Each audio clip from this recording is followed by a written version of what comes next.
your home. There you are here. Thank you. Pledge allegiance Pledge allegiance to the flag of the United States of America and to the republic for which it stands, one nation, under God, indivisible, with liberty and justice for all. Mr. Hines, you have the floor.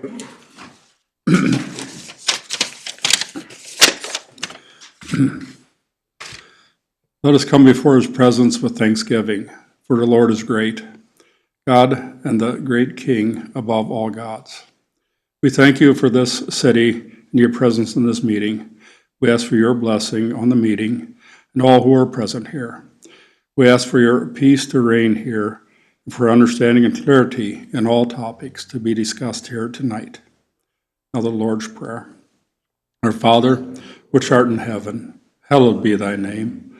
Thy kingdom come, thy will be done, on earth as it is in heaven. Give us this day our daily bread. Forgive us our trespasses, as we forgive them that trespass against us. Lead us not into temptation, but deliver us from evil. For thine is the kingdom, the power, and the glory, forever and ever. Amen. Thank you, sir. Everybody, one more housekeeping measure too. If you will, speak loud or speak into the microphones, if you will. I watched one of the tapes, whatever, and boy, if I sit back like this.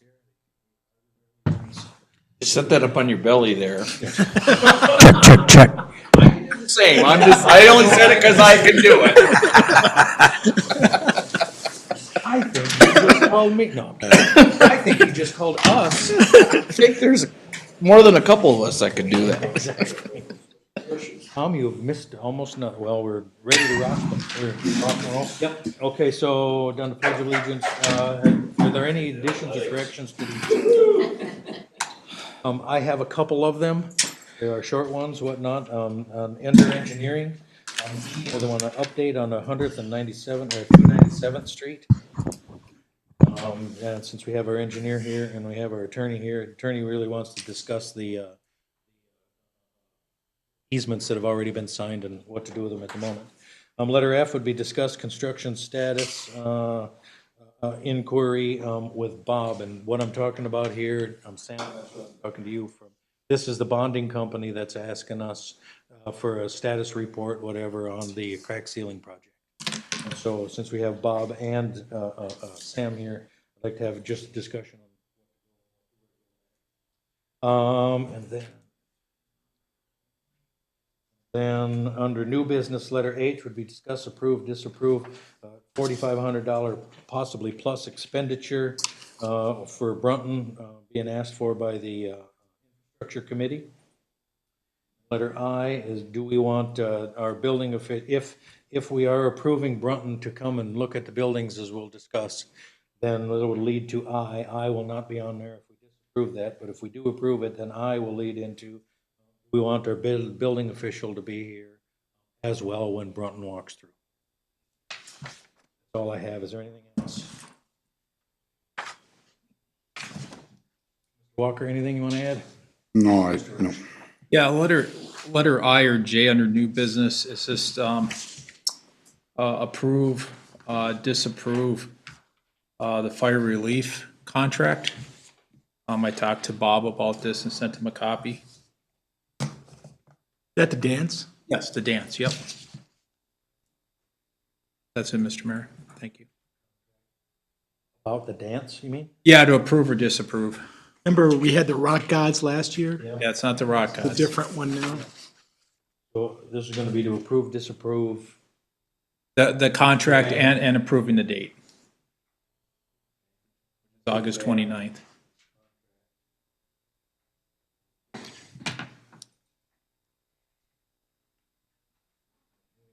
Oh, thank you.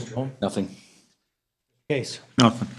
Nothing. I'll entertain a motion to approve the agenda. Move. Second. Moved and seconded. Any further discussion? Hearing none, all those in favor, say aye.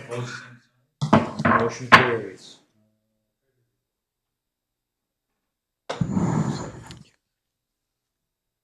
For the month of January, we got a beginning balance of $1,716,104.03. Receipts of $30,840.36. Disbursements of $436,894.10, leaving an unaudited ending balance of $1,310,050.29. These balances do include the CD and interest added into it. There is going to be some adjustments based off of interest, bank interest, in each of these funds, if you guys approve the resolution later on in the agenda. Any questions for the treasurer? Hearing none. Approval of the consent agenda. So moved. Second. Moved and seconded. Any further discussion? Hearing none. All those in favor signify by saying aye. Aye. Opposed, the same sign. Motion carries. Alrighty, engineering. Discuss, approve, disapprove 278th culvert grading. Yep. Yeah, thank you, Mr. Mayor, Council. As everyone is aware, we sent RFQs to 3 contractors for the 278th culvert grading project. We received quotes back from 2 of those 3. So I provided a summary and recommendation memo. I can just summarize with that with you guys. So 2 of the 3 that we received quotes from were West Branch Construction, who came in at $12,290. The other being Hoyt Excavating, being $14,771.25. Both contractors have done exceptional work for the city, even within the past year. So with that being said, we would recommend the council approve the quote for West Branch Construction due to the better price. And Sam, this was the one that we had discussed, whatever that got pushed out to March. Yep. Pushed from March to kind of March to middle. Middle of May, I believe. middle of May Yeah. for frost reasons. Yep. What are the wishes of the council? I'll make a motion to approve West Branch for $12,290. I'll second. Motion and a second. Any further discussion? Hearing none. All those in favor signify by saying aye. Aye. Opposed, the same sign. Motion carries. Okay, I guess what, you know what, with that on here, unless we have something special, whatnot, we can also. Seventh project, I apologize, I didn't see that. Correct, so now I'm not, yeah.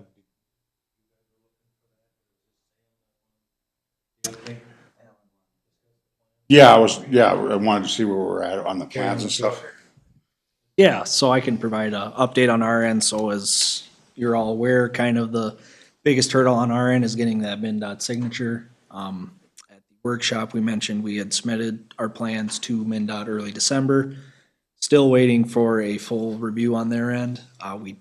They have done a partial review and they sent us some comments, which we have revised and resubmitted them, those full reviewed comments back. Just kind of waiting.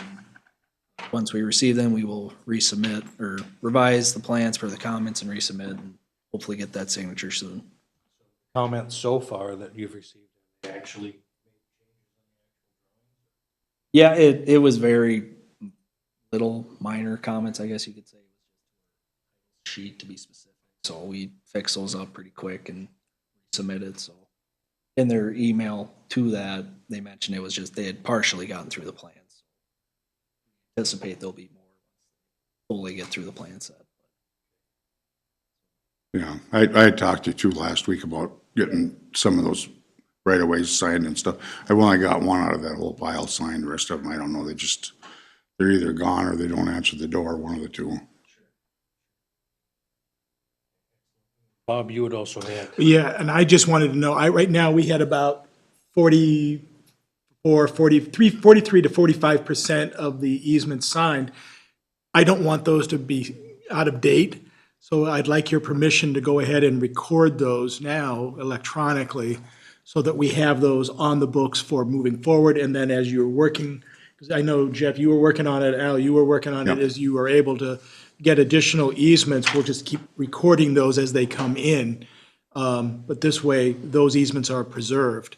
And then ultimately, we'll have to make a decision. If we can't get easements, how do you wish to proceed?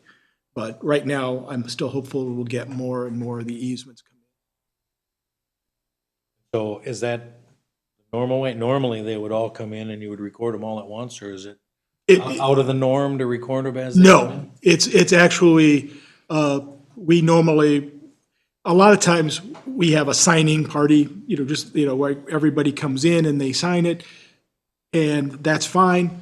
We usually then bundle them up and we record them within the week or so. Here, we have not done that yet, but I don't want, my fear is that people will sell their house and move, and all of a sudden now we have to go and find another property owner to sign.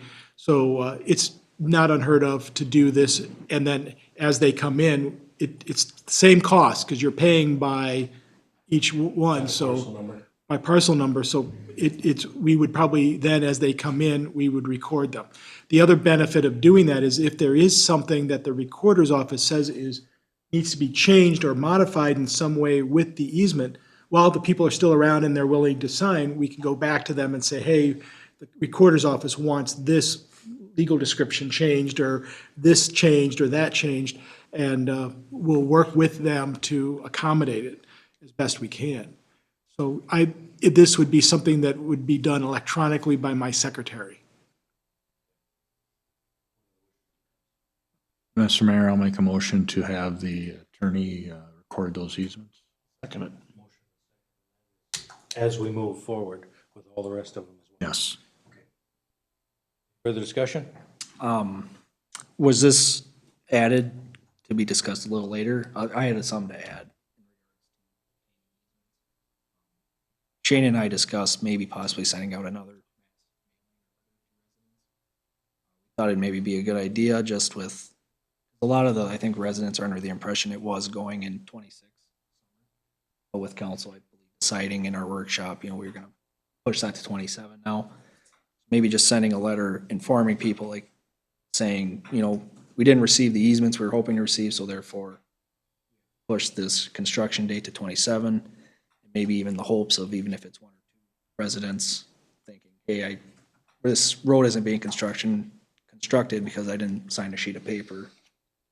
Something to think about maybe.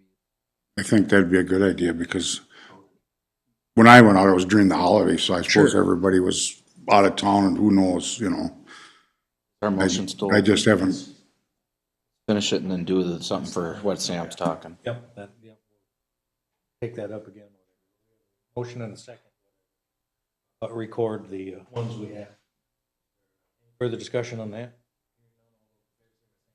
Opposed, same sign. Motion carries. I'll make a motion to have Hawkinson Anderson, you guys will take care of that? Send out that letter informing that exactly what Sam put out, that we're gonna. And I would suggest maybe, Sam, giving a little bit of an update. Sure. This project is still, we've drafted the plans. These plans have been submitted as required by law for MnDOT to review. They had minor comments. We're working forward that. But this also, as we are getting further along in this project, as that the plans are going to be approved, we need to revisit the issue of easements. And here's That we've received some, but we have a few yeah. that we're still waiting on. Any questions? Would you send them all to all the residents then? Or just the ones Just the ones we don't have. the ones you don't have, correct? Because that'll just, and if we wanted to send a different letter with just an update, we can do that, a separate letter, but I don't want to confuse people, because I thought I signed that already. Yeah, that's why I want to make So sure. if we are going to do it, we'd maybe have two different letters. One where we're requesting an easement, and the other one where we're just giving people an update. Would it be wise to say, let's draft the letter and then read it? Yeah. I'm just saying, so. Motion is to have them draft a letter and bring it back to the council. At a meeting or just? Or just send it. Or the meeting or something. I mean, we'll have to, it'll be another meeting when we. Sure. If you will. Second for that. I'll second. Any further discussion? All those in favor, signify by saying aye. Aye. Opposed, same sign. Motion carries. Okay, thank you. Also, let us see, discuss catch basin and curb. Yeah, so thank you, Mr. Mayor, Council. Al, I believe you had added this as well. Yep. So I don't have a whole lot to report on this, as I believe this initially got brought up at the workshop. Possible problems and possible solutions were kind of bounced around, but I believe that ultimately got shelved to maybe March or spring of this year.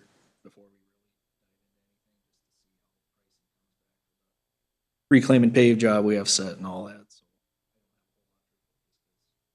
been directly directed to work on stuff yet.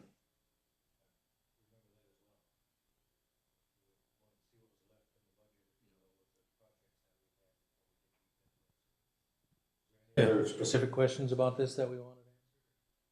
No, because we kind of talked about it on the phone about putting that one catch basin in that we didn't put in because it was too small. Yeah. And then that curb in along one side over there in Sandy, so.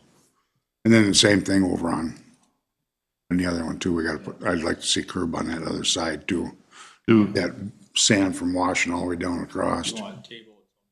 Yeah, we'll just table that till March. I'll make a motion to table to March. Is there a second? I'll second. Motion is second. Any further discussion? All those in favor, signify by saying aye. Aye. Opposed, same sign. Motion carried. Discuss reclaim project for 300 Avenue and 100 These are the projects. Yep, yeah, thank you, Mr. Mayor, Council. I can just provide a brief update on where we are at. Survey crews were out on site last week, so we should have all the data we need. Survey drafter, construct the topo, that should be done before this week is over with, and then once we have that data, our site engineering can start rolling on a plan set. That's where we're at on a design side. And then I also I went out for requested quotes from 3 soil boring contractors so that we can get some quotes. Make sure we know what we're dealing with for surface. Make sure it's suitable enough for us to do a reclaim. Give us better insurance. Believe we're still on schedule for, Yeah, or at least where we need to be at this point. I believe so, yeah. Yep. Make an early spring. Yes, yeah. Nope. All righty, letter E, we canceled that, we got that as part of letter B. F, discuss the construction status inquiry. I've got this on here because we've got a request from a bonding company, Pate Bonding Company, and this is Bob and Sam here. Never gotten one of these before. Assuming that what is happening is Seal Pros wants to reduce the construction bond. So the bonding company is calling us since we manage the project. I think that we had, had told us that there's probably 5 and 10% left. The question is, since I think had we gone a different way and we had management, they probably would have seen this. If that's not the case, then we would have given it to them because they would have probably where we were in the deal. We have that number. Bob. Well, this, yeah, this doesn't really tell us what they're asking for a status report. They don't actually tell us what they're looking for. So this is kind of worthless. So That's what we're wondering. my question is, I wanted to talk to council and staff. And Sam and I were talking just a touch before the meeting started. And really, this is the conversation we should be having with Seal Pros. If they want to reduce their bond, then we need an agreement quote how much is left. So how much we can reduce the bond. Seal Pros is going to deal with it. Right. I would table this and let's talk to Seal Pros and also find out from Seal Pros exactly what Granite Ray Incorporated want, because this doesn't tell us what we'd be agreeing to. So we would never enter into anything I mean, I don't mind providing them with the status report, but that's just telling them where we're at with the project. And we don't know that until we talk to Seal Pros. Yeah, so Bob, Council, so Joan emailed the bonding company twice, and she even reached out to Andre from Seal Pros. So my understanding, the project's about 95% done. I think they have about 2 or 3 days left before the weather went south with the snow. So they're just about done, and I think we owe them, we paid them $112,500 out of 150, so we owe them $37,500. So she has reached out to both of them, and they haven't responded. Right. But again, until they do respond, until we know exactly what this construction status inquiry, we can give them that. I mean, we can do a quick little paragraph or something that gives them that information, but that's all we would do. We wouldn't be agreeing to any sort of reduction. We wouldn't be releasing them from their bond requirements, because you have payment and performance bonds for these types of projects, given the size. And so, I guess I have no problem is this something that you want Sam to write a letter to these At this guys? point in time, I think we do nothing, but I just wanted your guys' input. We've not ever been up against this before. Yeah, I've not seen one of Never these been before. presented to us. Yeah, I mean, we can send them Joan can send them a paragraph with the update, but just so you're aware, because, they, Yeah, I've never had anybody ask for one of these before. Well, from start to finish, this really has. Finished, it's finished. Right. And so, anyway. I have no problem if Joan wants to send them a brief email or something, giving them that information that we can agree on, but I'd like you guys to show me any other documents that you provide, because we may not agree to those. This is just an inquiry. Usually you would see something like this on letterhead, just asking as a yeah. but we're the bonding company. We ask that you give us a status update where this project is at, but no. Would you like Allison? You want me just to email you some questions for them? Okay. All right, well, let's Can I, approve, I'll do that. yeah. I want to make sure we're positioned, So, Joan, could I ask you to maybe scan this, email that to me tomorrow? And I'm in the office all day tomorrow. We'll knock this out. I'll make a motion then for Bob to email some of the outstanding questions. Second it. work with Joan on a response to whatever Yeah. that needs to be. And who's got the most information about this? Is that you, Tom? Yeah, Where they're at, or does Joan have all that? she has it all from Okay, Zach. I'll work with Joan to Yeah. craft a paragraph response and get that out from the city to these people and see what else they need. Problem with you thinking about not agreeing to anything. Oh, no, I'm gonna put, this is just a status, we are not agreeing to, release any bonds that we have. I'll put that together.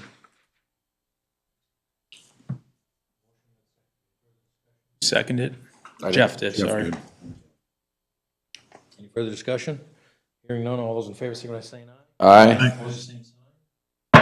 Motion carries. Frontier Trails update. Discuss revenue expenditures and monthly report. I do have, there it is. You must have that over there. All right, so the monthly report here, let's see here, pre-treatment. The log of the pump run times, that's been done. Verifying the pumps are operational, that's okay. Form amp draw and voltage checks, that's been done. Check for orifice plugging, that's been done. Verify open pipes and the flush the solids, that has been done. Check the blower for a proper operation, that has been done. Disposal system sample effluent, 4-year, that's been completed. Visual and inspection in the drain fields, that's been done. Verify pumps are operational, that has been done well. Turn pumps to hand. Observe diverter valve operations in the drain field, that's been done. Sample wells, 1 GW. April, July, and October, that has been done. Special requirements, home counts, and been completed. A monthly flow, current flow rating is 1,574 gallons per day. previous flow reading was 4,370.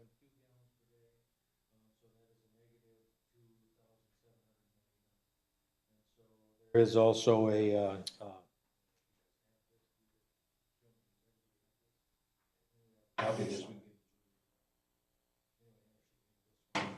so there is nothing on here from their report. Troubles at this point in time. So, the revenues and expenditures. We have, revenues are 25,411. General ledger, looks like we have spent for, 19,722. So we're working in the right direction and trying to build a little nest egg in there. Part of that was the loan that we'd given them months ago. Making that look well. Questions on that? Mr. Mayor, last meeting, we approved something that was urgent, but we left the rest of the, and that's the next letter here on the agenda. So I just want to tell you that we waited for you. You're here now. But we did do, what was the urgent thing that we took care of? Was the lid cover. Cover, yeah. So, and that was approved, and I don't know if NSU approved that, or, I mean, has done that yet? Let them know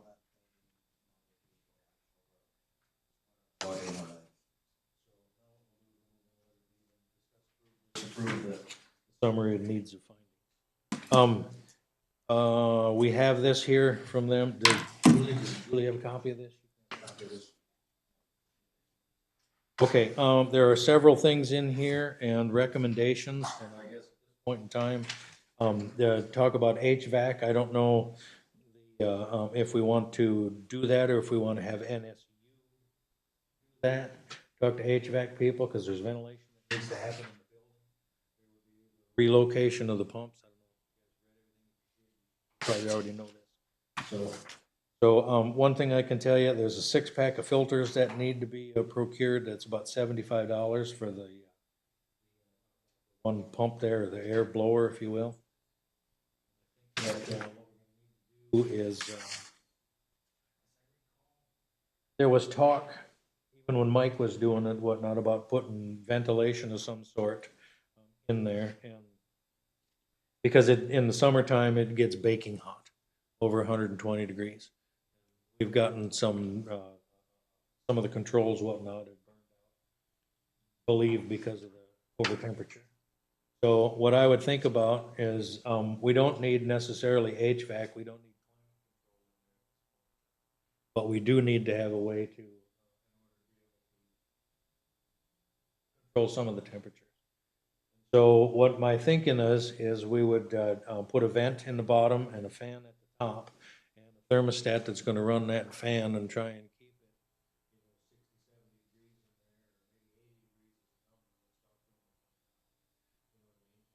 If that doesn't work, putting a window air conditioner or an air conditioning system that would need to be in there.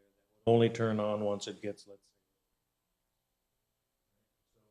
your guys' blessing if you want, and what I'll do is I'll talk to a couple of HVAC people and take a look at that and see if we can't find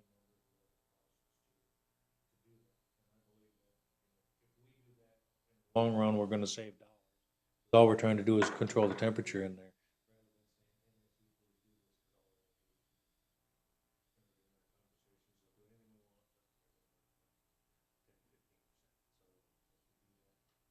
Got your blessing. So I think what we need on here at this point in time is a motion to approve getting the filters. The main filter for the MBBR mixer has not been changed for an unknown amount of time. Filter was cleaned by NSU. This is on page 5. Anyway, and they're saying that a 6-pack of filters is estimated at $75. And so to have extras on there and that cost, I think that would be something. Talk to HVAC people, talk about ventilating there. Next would be the Gophers. And they're gonna charge a rate of 3/4 of an hour per gopher caught. Who was the guy that we used some years ago? Gophers. Craig? Right? Different outfit. Yeah. Still have the name of him.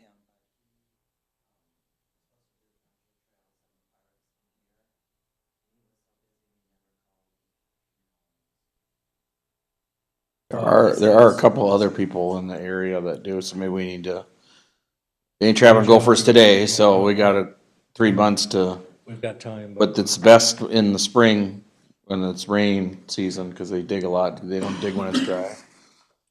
I believe that covers all of their concerns. What, there was on the first page, there was, moving the blower or something like that, did you skip Yeah, over and that? That was, if we moved the blower outside.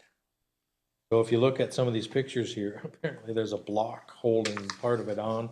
It looks like some things are melted there, whatnot, because it's gotten so warm.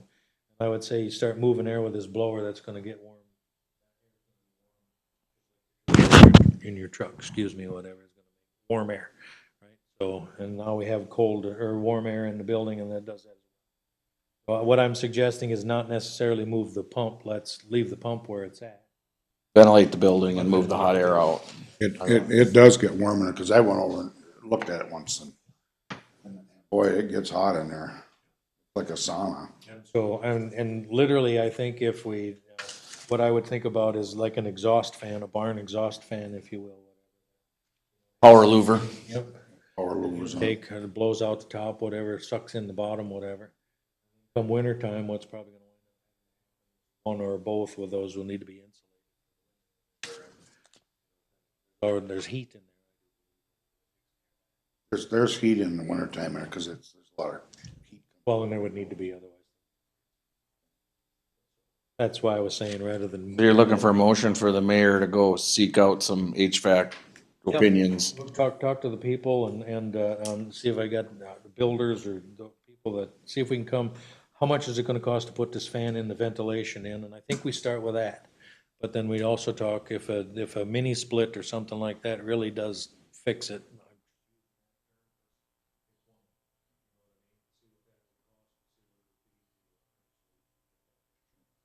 So on the, one quick question on the sewer fund, on the cash balance, so that's the current balance, 36,882, Joan? Is that monthly? That gets added to that then? No, Parks is 61.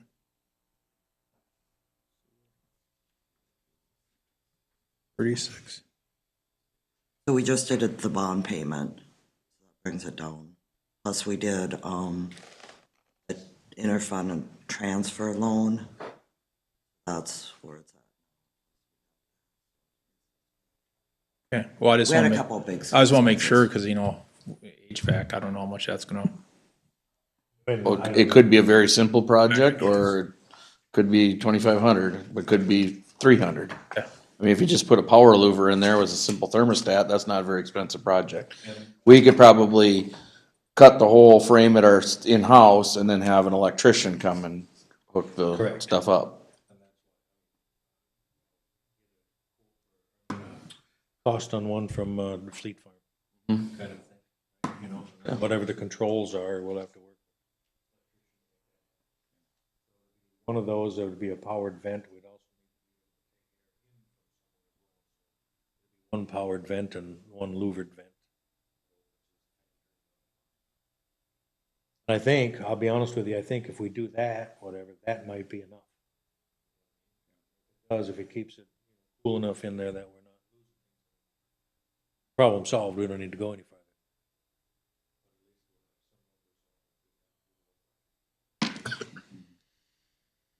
Motion for me, Tom? sure. I'll second it. Motion. Further discussion? Hearing none, all those in favor, signify by saying aye. Aye. Opposed, same sign. And the filters were part of that motion? I didn't hear that. Yes, $75 for the filters. Think guys are friendly? Yep. I will. Well, Yeah. thank you, Jeremy. Any further discussion? Hearing none, all those in favor, signify by saying aye. Aye. Opposed, same sign. Motion carried. Road report, discuss public work. We've had a busy month with repairs on the equipment. 17, What's that? only 17? Yeah. A lot of the stuff we already brought to the board last meeting. Okay to have fixed and stuff.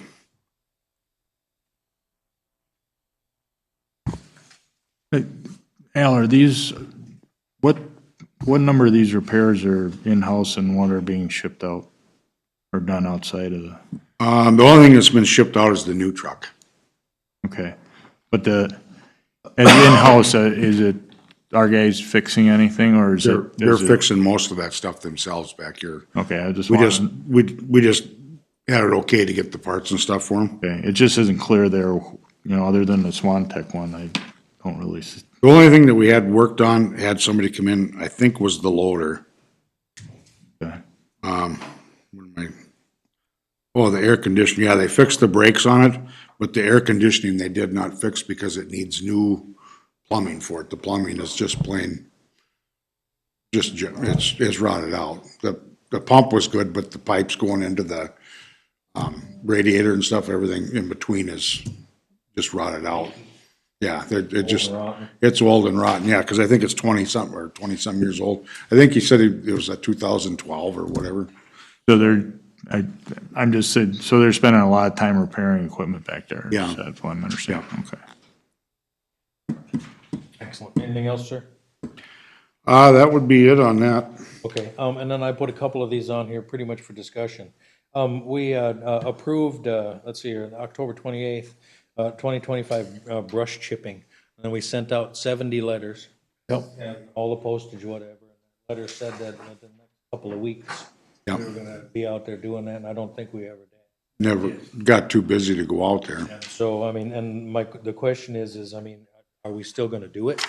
Well, I think so. I believe we were still gonna do it, I think when the weather warms up and we don't have some snowstorms, they can get in there. yeah. And because, if, do we think we need to send out notification again? I don't think so. Joan, we didn't get any feedback from the letter we sent out, did you? What kind of concerns did they raise? The only, as far as that goes, I can wait until probably earlier this spring, but they've got one deal right now over on the south side of Elk Lake where there's a couple trees broke off alongside the highway on that bank. Oh, yeah. And they're all leaning towards the highway, and I told Zach I didn't want him cutting them, because if they twist or something, either way, they're gonna end up on the highway. I think we should maybe at least discuss getting somebody over there that can get up there and rope them, because it's just one tree, and it's actually kind of bending, holding them other two up. Yeah, I told him to go out and get some quotes and bring it back. Okay, yeah, because He I've sent seen the the pictures, and I've cut a lot of wood, and I don't think I'd want to tackle that without ropes tied to it. So, I mean, because we had sent out notifications, I just don't want, No, you know what I mean? no. Yeah, I asked him that a few weeks ago as well. He just got busy and couldn't get to it. Repairs and the plowing, so yeah, it's Yeah. on his they're on the radar. And then, letter C, the OSHA training too, this is from 2024. And that was part of the restitution, whatever, from OSHA, was that we needed to do that. And so there was a cost to the training that was paid. 10 hours, part of the restitution or whatever, resolution, I should say, was 10 hours of training, and we approved that, and we paid for that, and it was started, and then it was never finished. I think with the Seal Pro project taking up a lot of time, late summer and fall, and then getting ready for the plow season, and then we had a lot of events in the earlier Then part of we the had plow the- season, yep. and then now it's been a lot of repairs. Yep. So, and I believe that Zach went to log in there and found out that the login expired Correct. to go finish it. So now it's a matter of paying for another, was it $50-$60 or something like that? I don't remember. So, I mean, I would. think it's- I would make a motion to approve getting renewed on that and getting that finished, in the next 6 months. And then also make it a priority, so it In the next 6 months as a priority. does get it done. 'Cause Yeah, before he gets into road I patch. think if he did it in the wintertime, he should have enough time. Motion to. Motion to have it and get it done in the next 6 months. I'll second that. Further discussion? Hearing none, all those in favor, signify by saying aye. Okay. Opposed, same sign. All righty, table items, discuss city council goals. It's about time we have a list of goals. Yeah, it was from the last meeting. Oh, you got any goals? I got some goals I want right. to get, my goals are to get some of these road projects rolling. Huh?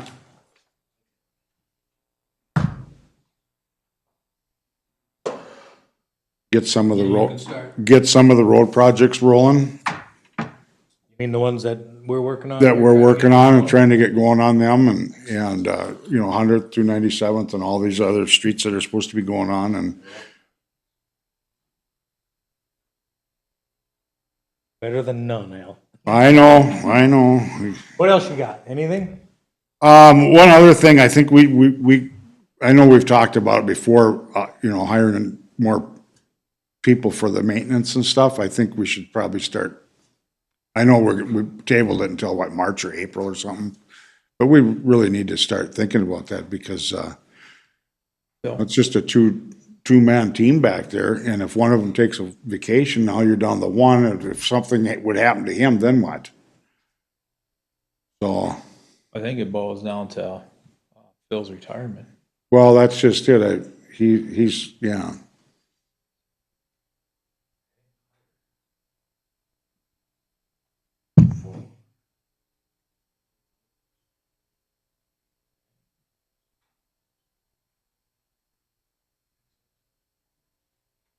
Mr. Rush? I mean, do you have any more, Al? I guess. No, that's the main ones. Yeah, I got the top two of mine pretty much done. I mean, the only other one is the renovations of the trails. But also, I like to go out and look at the top sinkholes, if the money's there available for the top three, since we have the soil borings back, because they've been put off a few years. I think the capital improvement plan, I think you pretty much finished working on that. Look for some. Also, yeah, the Little League ball field for Young Park. So, We'll see about that. Got the space. it looks great behind the other one. But I also been talking to the park committee. I like to get a scoreboard in right field there. The scoreboard tonight, it's lights tomorrow. A lot of light pollution over there. So if somebody hits a home run, we'll have rockets fly off and fireworks and stuff? Could be like the Yeah, could be like right the around bedtime for little kids. Yeah. Tots. so Sirens. those are some of mine going down my last year. Well, with the bane, I guess. Okay, so if I have this right, Mr. Rush, you would think you have the first two that are taken care of, and Yeah. you want to remove them, Yes. at least, accomplished. So, and the capital improvement plan, you figure that's I think it's pretty much accomplished there. want sinkholes and 10,000 seat bleachers. And, Bus park. Bill, they'll come. No, I think Kermit said sand lot. yeah, Sand I lot, know. we've already we're a long ways away. past from that already. Something of a scoreboard, and then Little League field possibly in the future with the grants that we had in the past there. How much time are you gonna spend on the city council to get all that done? So going my last year or so. Try to. Sure. Yes. Mr. Holm? Okay, I'm gonna revise the top one to, seeing the, infrastructure committee, come to a conclusion on their work. You know, they'll present to the council and the public their findings. So I'm looking forward to that taking place in 2026 so that we can use that to spring forward with what we do next, what decision we make, whether it is additions and remodeling, or it's not to do additions and remodeling and do something down the road. So that's, I just want to it's revamping what I have on the top there because we've got this infrastructure committee work and they're going to meet tomorrow. And there's more on the agenda about that. We can leave the second goal on there and maybe add to it, to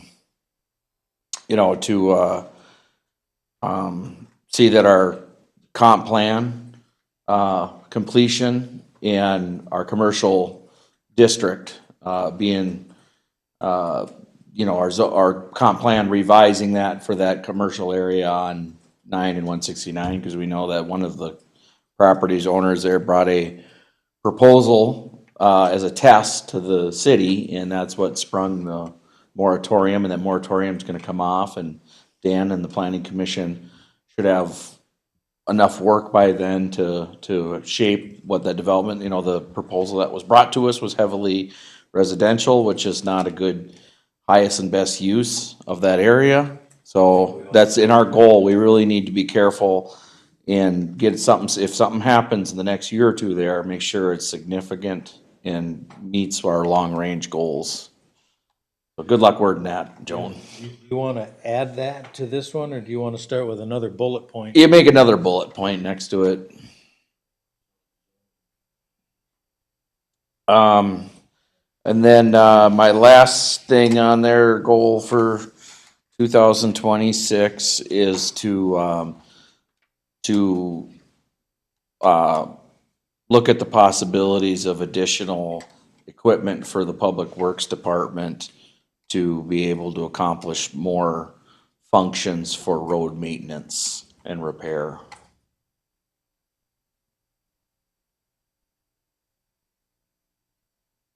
And that'll do. Equipment, okay. Yeah. All righty, Mr. Case. The fourth bullet point, to explore a revised EMS response model due to increased labor costs and possible firefighter burnout.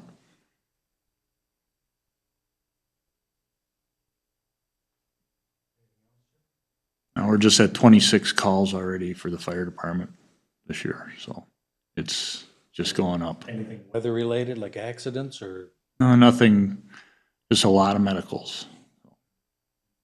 Yeah, last year they have 403, their highest, right? 403, the highest ever by a long shot, and we're already on a pace to go way farther than that, 26 calls on the 21st, so.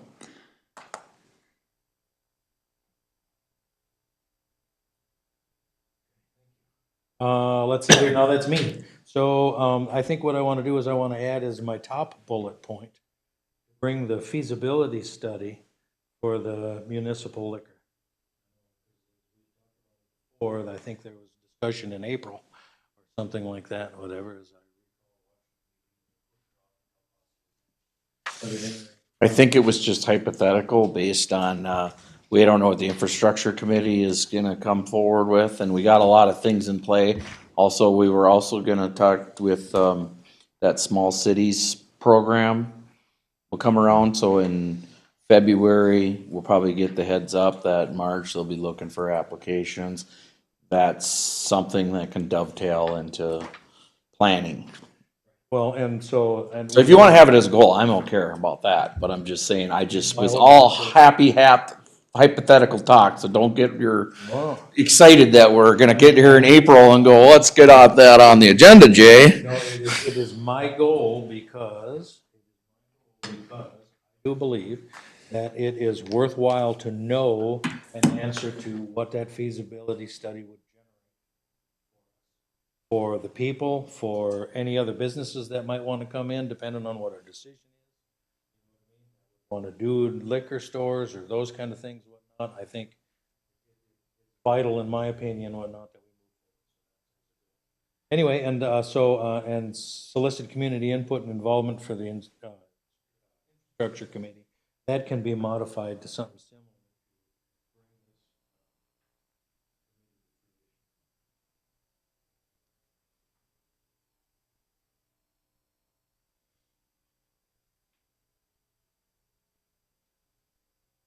Okay, and as a goal, I'm willing to work with Princeton. We really haven't, and the neighboring cities, whatever, we haven't had anything at this point to work with, but that can stay there. And the remodel renovation of current town hall, I know you're working on something, and so is the,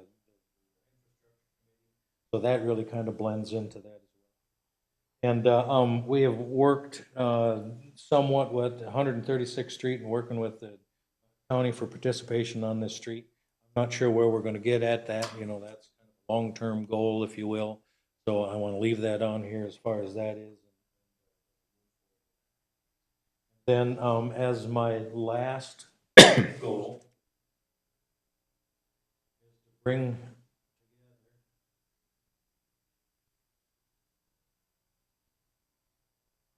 a time study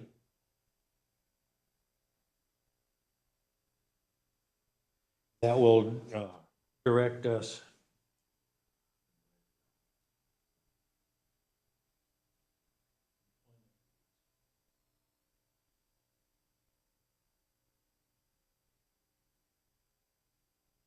That's for everybody. That's for the clerk, that's for all the employees, that's for all the employees that we want. So bring together a time study directing the employment. How many hours do you need to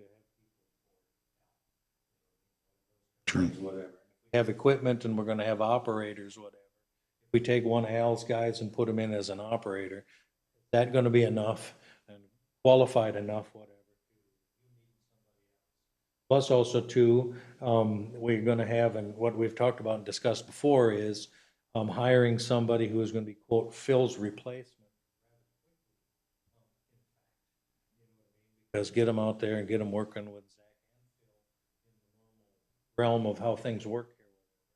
So that if we really do believe we're gonna need somebody else, at that point, more than two, then we have that person ready to rock about the same time Phil is gonna leave, and then we can think then about the third person or whatever we need at that.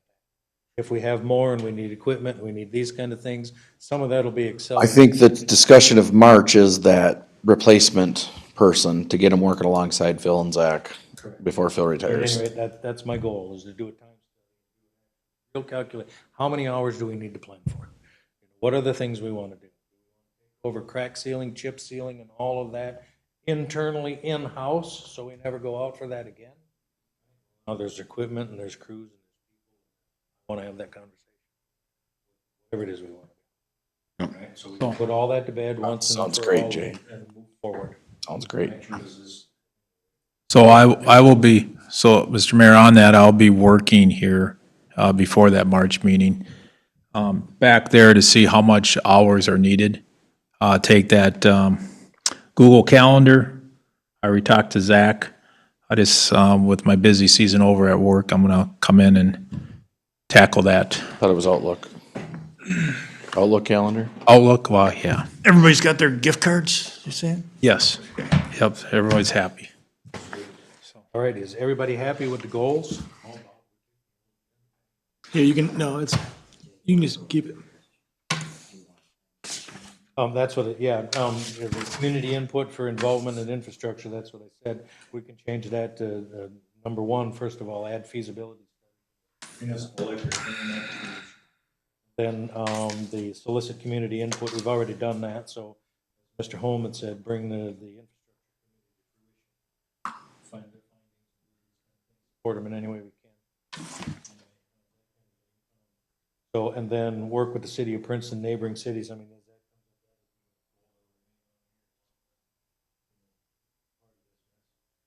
model renovation of current town hall, that one actually can, I think, be removed. Falls into that infrastructure Falls committee. into the infrastructure committee. 136th Street, yeah, we'll keep plugging away on that.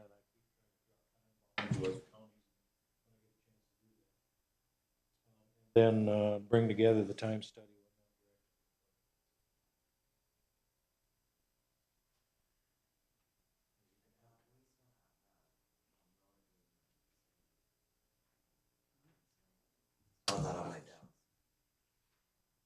Agreement with. We annexed that little piece yet? Up 136. Oh, I see what you're, yeah. That I have to pull that file, and they were agreeable in concept to that, doing that. Their question was, and this is where it kind of dropped, is they wanted to know, okay, part of that road was in, part of a shared road agreements. And they wanted to know, okay, if the city of Baldwin annexed that portion, how does that impact that agreement? And that is the only discussion part that I don't have an answer for them. Didn't you have a different piece of road on the other side of the river that had brought into the conversation? That was the too? road that they wanted to talk about because evidently that was part of the shared road agreement. There were two different roads as part of that agreement. And if this road is annexed, 230th? I can't remember what the name of the road was. Here, But there That's- was- I think there's a, 325th. Yep. But there was, in that shared road agreement that you had, there were two separate roads that were we being, have this little hook right here. right. One of them was the hook, right there. And if we annex that, and that, it takes out of what we are maintaining of theirs. A balance that we have in that The agreement. balance we have, they wanted to know, and they weren't sure how their town board would go, but they wanted to know what our thoughts were for the remainder, because we no longer have, quote, that balance. And that was the only question. Other than that, they had no problem with the annexation of that piece. That was very clear. They just asked about the, as you said, which is a good term for it, the balance. And we wanted to know what the city's process was. 23rd day of June 2025. That. Right. And I believe that. Are we waiting on them or are we waiting? No, well, you signed that, but now that we have, since this was signed, we have approached them about modifying whose road that is. That, we were maintaining this for them, and they were maintaining another piece over in the eastern side of the township on behalf of the city of Anand Princeton. Now, if this now becomes the city of Baldwin's, what is the quid pro quo for this other road? That's what their question was. And how does that impact it? And what's our position on that? Gentlemen, What kind of maintenance were they doing to it? Just plowing it or? That's just a dirt road, so I think that, yeah. That They actually. might not have been doing anything. I don't think they were doing Because it basically, really, this little driveway up It isn't much of a road. I've been by it many a times on fire calls. They plow it, but it's not much, it's not much Do of they a grade it road. and stuff then too? Well, I'm assuming they do, but I don't look that close when I go by, but it's right on Aspen Road when you make that corner on where 325th straightens out. You look back and that's the road going back. the other That must be Alpha Road. Yeah. Yeah. And that was- It comes south on one, which is the county road, Mille Lacs County 1, as it comes down to 325th and straightens out to go east.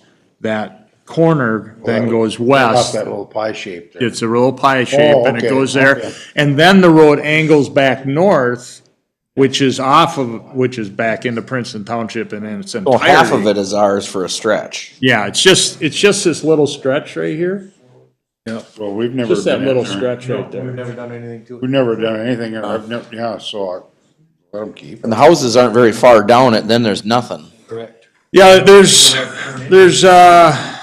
three. Oh, we gotta get the Red Bridge Road back into Princeton. Yeah, there's like three houses on the Baldwin side there, Oh, yeah. so.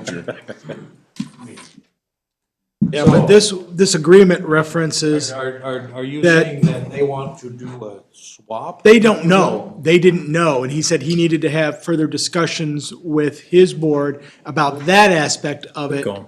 And that the annexation part of it, he didn't think they had any problem with. He had talked to his town board. He didn't think there was any real concern.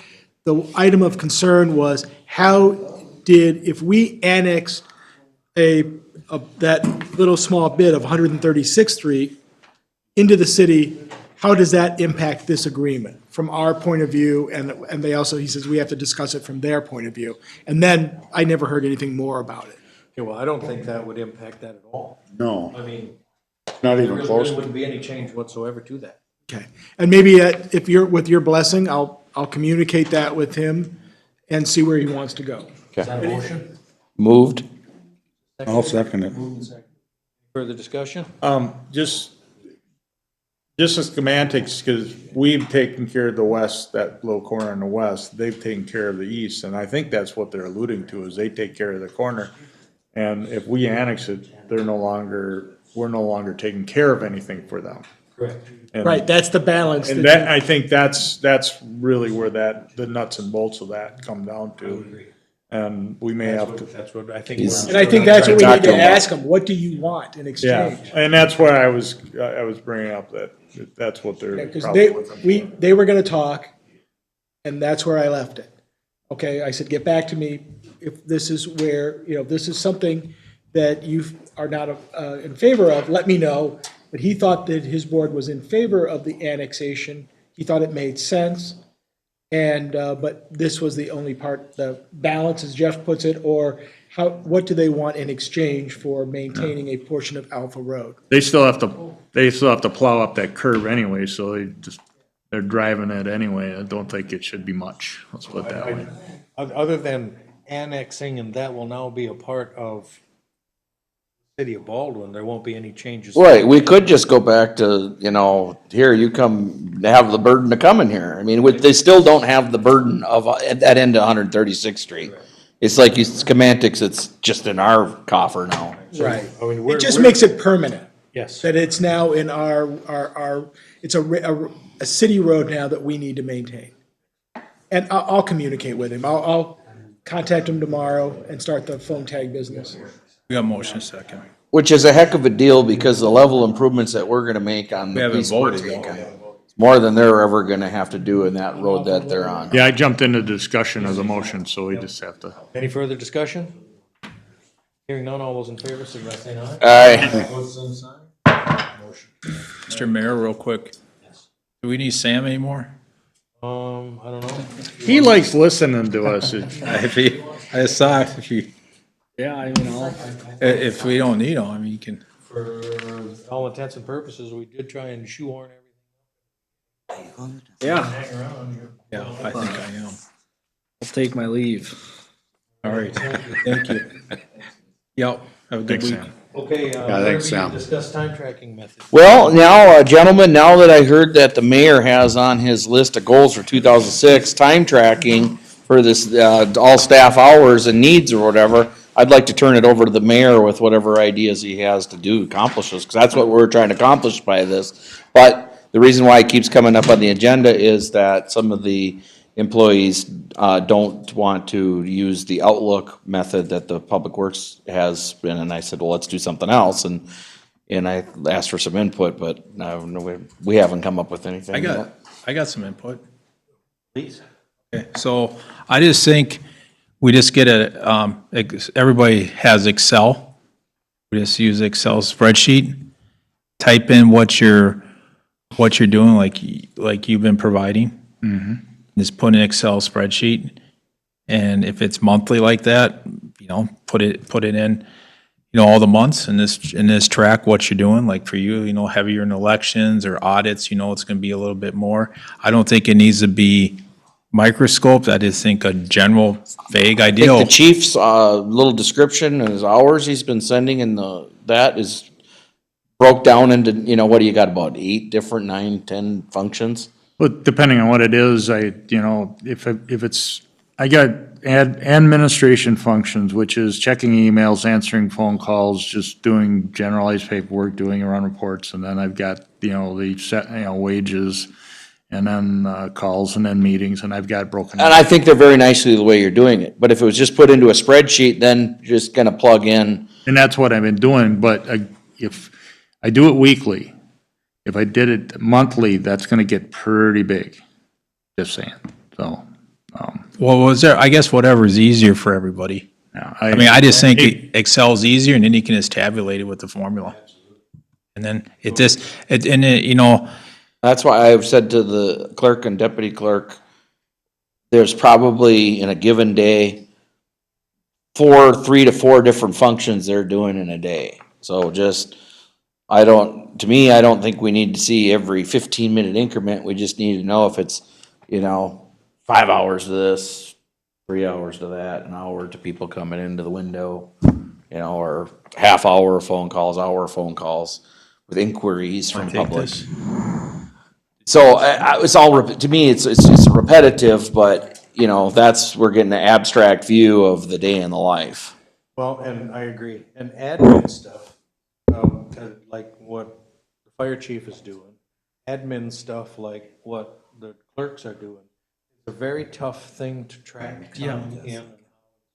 I think he's doing a good job though with that because, I think this is an eye opener actually to see how many hours. well, that's, when I asked to do this, I want to intimately know so you make recommendations, but we understand what we need going forward and how we're gonna accomplish it. Will it be by a chief alone, full-time, part-time, or is it a combination of, adding an administrative person in there along with the chief, a part-time secretary, or as now, do you have Kayla still do some? Like Kayla, originally the Kayla's always been part, I just would never utilize her as much until it got so busy over there that I needed her to do some filing and do some tabulation of the run reports and, contact, image trend and that kind of thing. I use her, Joan, what would you say, couple, 3 hours every couple of weeks, something like that. She does stuff. I think I'll go up, but I don't think I need any more than that at this time. I will say that it was eye-opening in me and actually how many hours I am actually doing stuff over there. And mine's not an 8 to 5 thing over there, because there are some Saturdays and I was working on the holiday and that kind of thing, and that's still punched in there. So that, it was eye-opening how many hours a week I'm actually putting in over there, so, and I can't show my spouse because she's not happy about it already, so, but, yeah, it certainly, it does show that. I am having the assistant chief do it, but the current assistant chief's on leave and the other one's just out of title. I need to, so you might miss that a little bit, but that's already set up in there, and I'll continue to do it for now, if people are liking that, I can do that. Doesn't take a ton of time to punch that in, and it does give you an idea of what I'm doing over there, so. If that's informative, I'll keep doing Well, it. and I also think that, I've been reading them and opening them every week when I get them. I like how you broke it down. It tells me what need to be done, because in your absence, we need to know what needs to be, so now we know, hey, we've got these reports are happening weekly, or they're happening every other week or something, and somebody's got to do them, and in your absence, who's doing them? In the past, I know you said when you came into this, there were things that weren't getting done, Right. and we want to continue with things being taken care of And that's on the it. level they are now, so what does it take? And that's basically a little bit like what's going on with maintenance with Phil's replacement, is that the person that even at the assistant chief's level, needs somebody to come in and learn all the stuff I've been doing, so you have a smoother transition. I was fortunate that I had such a long background in the fire service. When I came in, I could clean it up pretty quickly. But if you have somebody somebody from over there who's not familiar with it, and something happened to me, it's kind of cold turkey, and trying to figure out where all that stuff is a monumental task. Well, and that's also too, the point of this is not to say, how come it took you so long to do this? Yeah, it's not a micromanaging. That is not what we're trying to do. The whole point is, and so when I look at it, I started saying that what the clerks do and that kind of thing, whatever, that is a hard thing to actually track, because there'll be whatever they're working on, the phone rings, and then somebody comes in, both go on, and then the complaint comes in, and whatever, da, da, da, da. So that kind of a thing. What I look for success to be in that is not getting complaints. Not hearing from the people, hey, I've been calling, and nobody answers the phone. That's when that doesn't happen. So for them to actually be tracking their time, I was 15 minutes on the phone, 2 hours working with this. If they have extra time and Kayla can work with the chief to do some of those kind of things, the chief takes the burden off, and it's doing that. Literally, it's working, I think. Once we get to a point where they don't have time to answer the phone, don't have time to talk to people, this is when we start having a problem. Not necessarily worried about that. What I'm worried about is where are we going with maintenance, and what do we want to have them do? You know, literally, the discussion needs to be had. Do we want them to maintain the 36 square miles, or do we want to be set up to do what I mean? So, and there's a lot of these things, whatnot, where they just fix. This also goes to the infrastructure committee and want in the future, you know, truck lifts and these kind of things and whatever. What is that really the kind of work that we want? We're going to ultimately roll into hiring someday brake guys and transmission guys and that kind of a thing. I don't see us there. That wasn't the vision that because I had on my goals about equipment, and that was on, it could be like the crack filling trailer. Something for shouldering, or something for ripping up an area and I had earlier on there, whatnot, the tree trimming that we were gonna do, and that we sent out 70 letters for. You know what I mean? And then, for whatever reason, anyway, they couldn't get at it. So if we need people in order to make those things continue to happen, very important that we do that. And how many hours is this? So, and what I've said, and Tom, with your spreadsheet, whatever, that's phenomenal. I don't know if we could have one spreadsheet that everybody could have access to. Right? And let's put a trimming header, brushing header, trimming header. Back is, yep, I had 3 hours of this today. Bill had 6 hours the next day, whatever that kind of a thing is. A running total of the tree. get an annualized amount of that type of work. I have said over and over again, you know, how many hours does it take to actually, right? You know what I mean? So let the Young Park, Goose Park, whatever. So all of a sudden, we're gonna have mowing. So we know, you know, to quantify some of it, whatever, let's say that it takes 8 hours to finish up the park. Two guys are gonna be working 8 hours, so literally 16 hours. We need the staff every time we're gonna mow the park 16 hours. And we wanna do that once a week or whatever it is, and now obviously we have ups and downs. Dry, they're not mowing every week. The ball field itself with being irrigated, what does that look like? I think, So have a mowing header. yeah, so No. is everybody can have their Excel spreadsheet. Clerks can have theirs, you have yours, maintenance will have theirs. I'll probably be working with them. And you can send all that, and then we can merge it into one, and then on the bottom, put each separate tab, like create a separate tab, fire, maintenance, clerk, and then we can do VLOOKUP tables to merge those in there. I can do that. Absolutely. But I think in order to have it easily accessible, because I don't expect, I'll be honest with you guys, I don't expect this to be a continuously ongoing thing. No, I'd like to see it for one season, 1 year. This is a study, maybe 8, 12 months. Yep. 16 months to maybe get 2 pieces of winter in there. That's the variable. Can I say something on the clerk and the clerk treasurer? I kind of would like to know a little bit of a breakdown of how much time is treasurer duties, how much time is clerk duty. So I don't need to know like detailed level. I just need to know like your statutory job that you have to fulfill these certain things every month and throughout the year.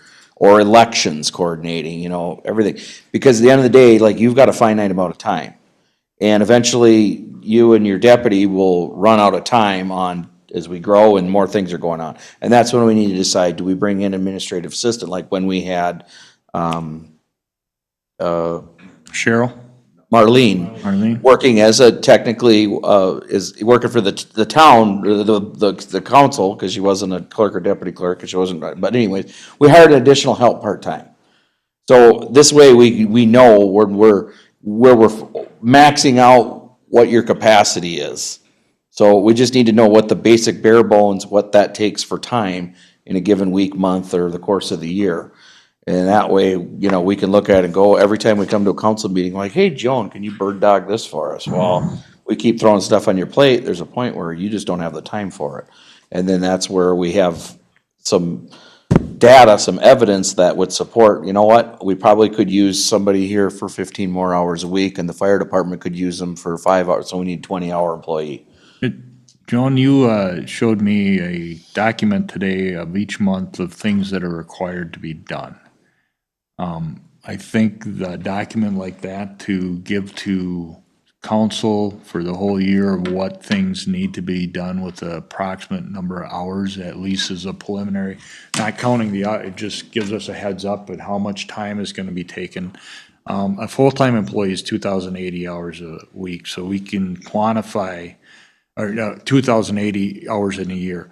We can quantify the amount of time, if we're getting close to a 2,000, over to where they're maxing out both employees to the 2,080. And quite frankly, one of the reasons I've been involving Kayla at the fire department more is because if something happens before me, at least there's somebody over there here that has some knowledge of what's going on over there, and it's not a cold turkey, is that then we have a quantified idea of, okay, all of a sudden we're at 4,000 hours between the two of them. We're creeping up to they don't have any free time in that, you know, in that 2,080. Well, then we might think about that extra staff, especially if there's things that are getting pushed off and pushed off and pushed off. Because they're not vital to be done at that moment, but they are vitally to be done eventually. So this becomes a tool to prevent your own burnout. And to help us make a informed decision on how to support you. Same thing as for the fire chief, how to support the fire department. And this is my opinion, I eventually think we're gonna need a city administrator coming down the line, because, you know, I'm not gonna run again, but there's a lot of stuff that I absorb that a city administrator would, you as well. You don't run, you don't, I mean, it's the stuff that the city council takes on. Eventually, I see that coming down the line. And I think this will be a good tool to measure that. We are an anomaly.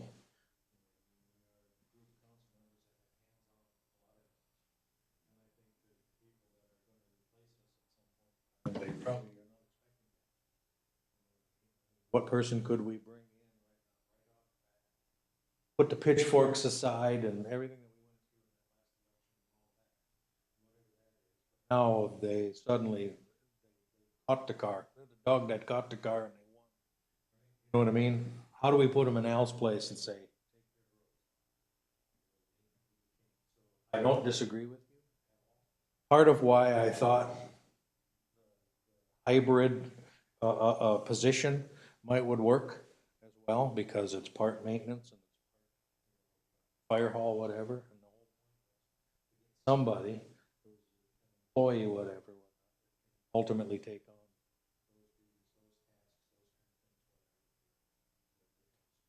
Working the way we're doing it at this point in time, we cannot tie the hands of any future councils.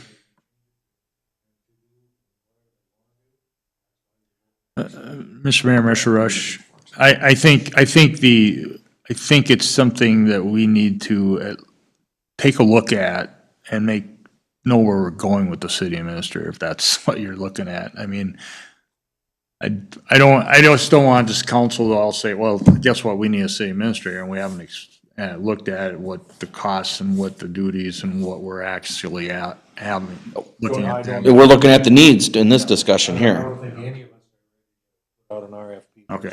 It sounds to me like, That was my opinion, because I see it as this person, if you have Public Works Director back there, say Zach, clerk, somebody in the trenches, Joan reaches out, or Zach reaches out, you have somebody running the day-to-day operations, working with that individual, working with this. Well, and you, to I be think honest, that time's gonna be coming.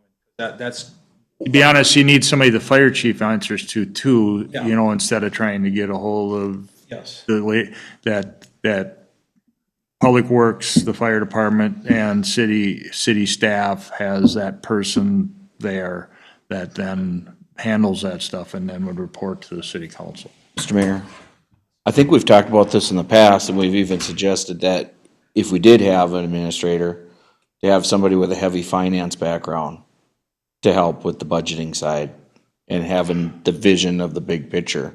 I think it's real important just to, you know, the finances important as to keep where the money's going and what funds it's in. Sorry if I'm not close enough to the mic, sorry. Well, and I also, Joan, do you have? I agree.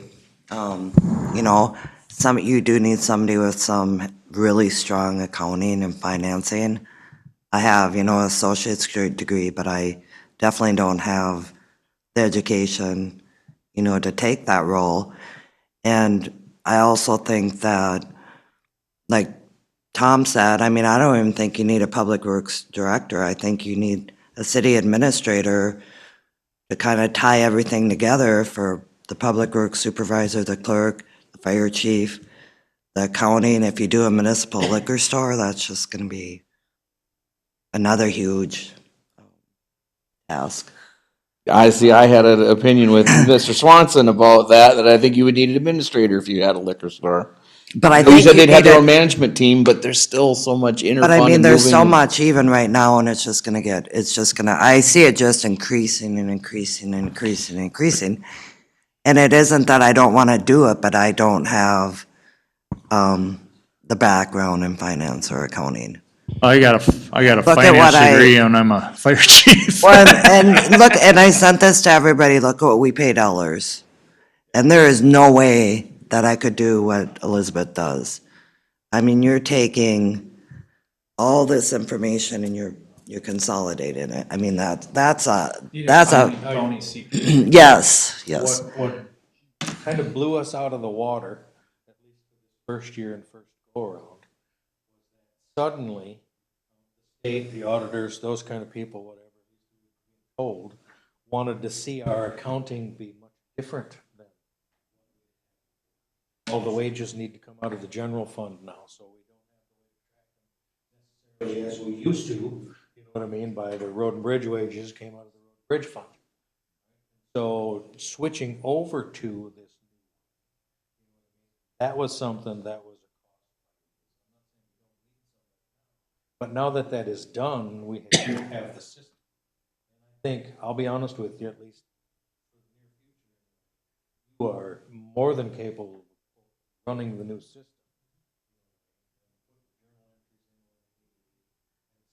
Output needs to be. We're not gonna get rid of the auditor, that's gonna happen every year. You know what I mean? And now we have a different way, which is approved by the auditor and by Ellers as financial people, and by our reports that we see that forward. And we can still, when we think about budgeting and doing things, you know, we need to have conversations like this, like, okay, add 1 or 2 people. Salaries, right? And $40,000 salaries, $90,000 salaries. Those are the dollars we're gonna have to garnish from the people. Period, whether we want to or not, if that's where we're going and what we're seeing. The other part of that too is, I think, is a vision for what is Baldwin gonna be 5 years. Right, so, I mean, and we really know, and it came through the incorporation process, that are already developed enough to completely thwart sewer and water. We're not gonna have public sewer.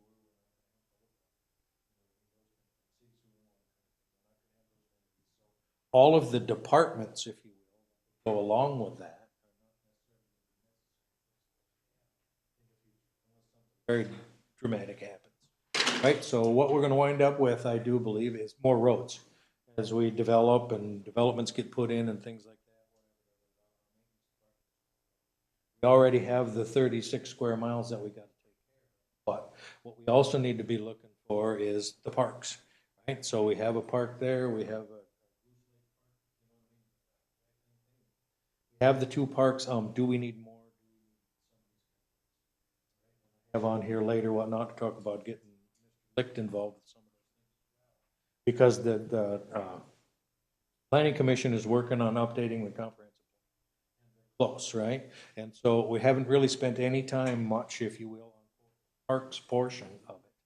But what I'm going to suggest, you know, when we get to that. But anyway, if we added another park, that's more maintenance. But that's not a new department. So, and we've got 7 trucks out there. Pretty darn good at it. We're gonna have to add a lot of more miles of road whatnot before we need more that. Unless we provide it for a neighboring township. Yeah, that's the whole thing, but now that would pay for itself. So, but at any. But we still had to have the manpower. You know, what do we look like? So when we do grow, what does it become? You know what I mean? I don't think it's gonna be this huge, monstrous, all-encompassing thing. I don't think anybody wants that. No, the fire department's gonna need to grow whatnot as we get more people Well, around here. Just That's that department. philosophically, and I agree with you that the roads are gonna be the big deal. But then if we get to any commercial area, we'll have to look at a fire inspection program and have to look at how you staff that position of fire inspection. It's just, if we don't have that program, we could get ourselves in trouble with somebody putting something in that's highly dangerous and, you know, every biannual inspection.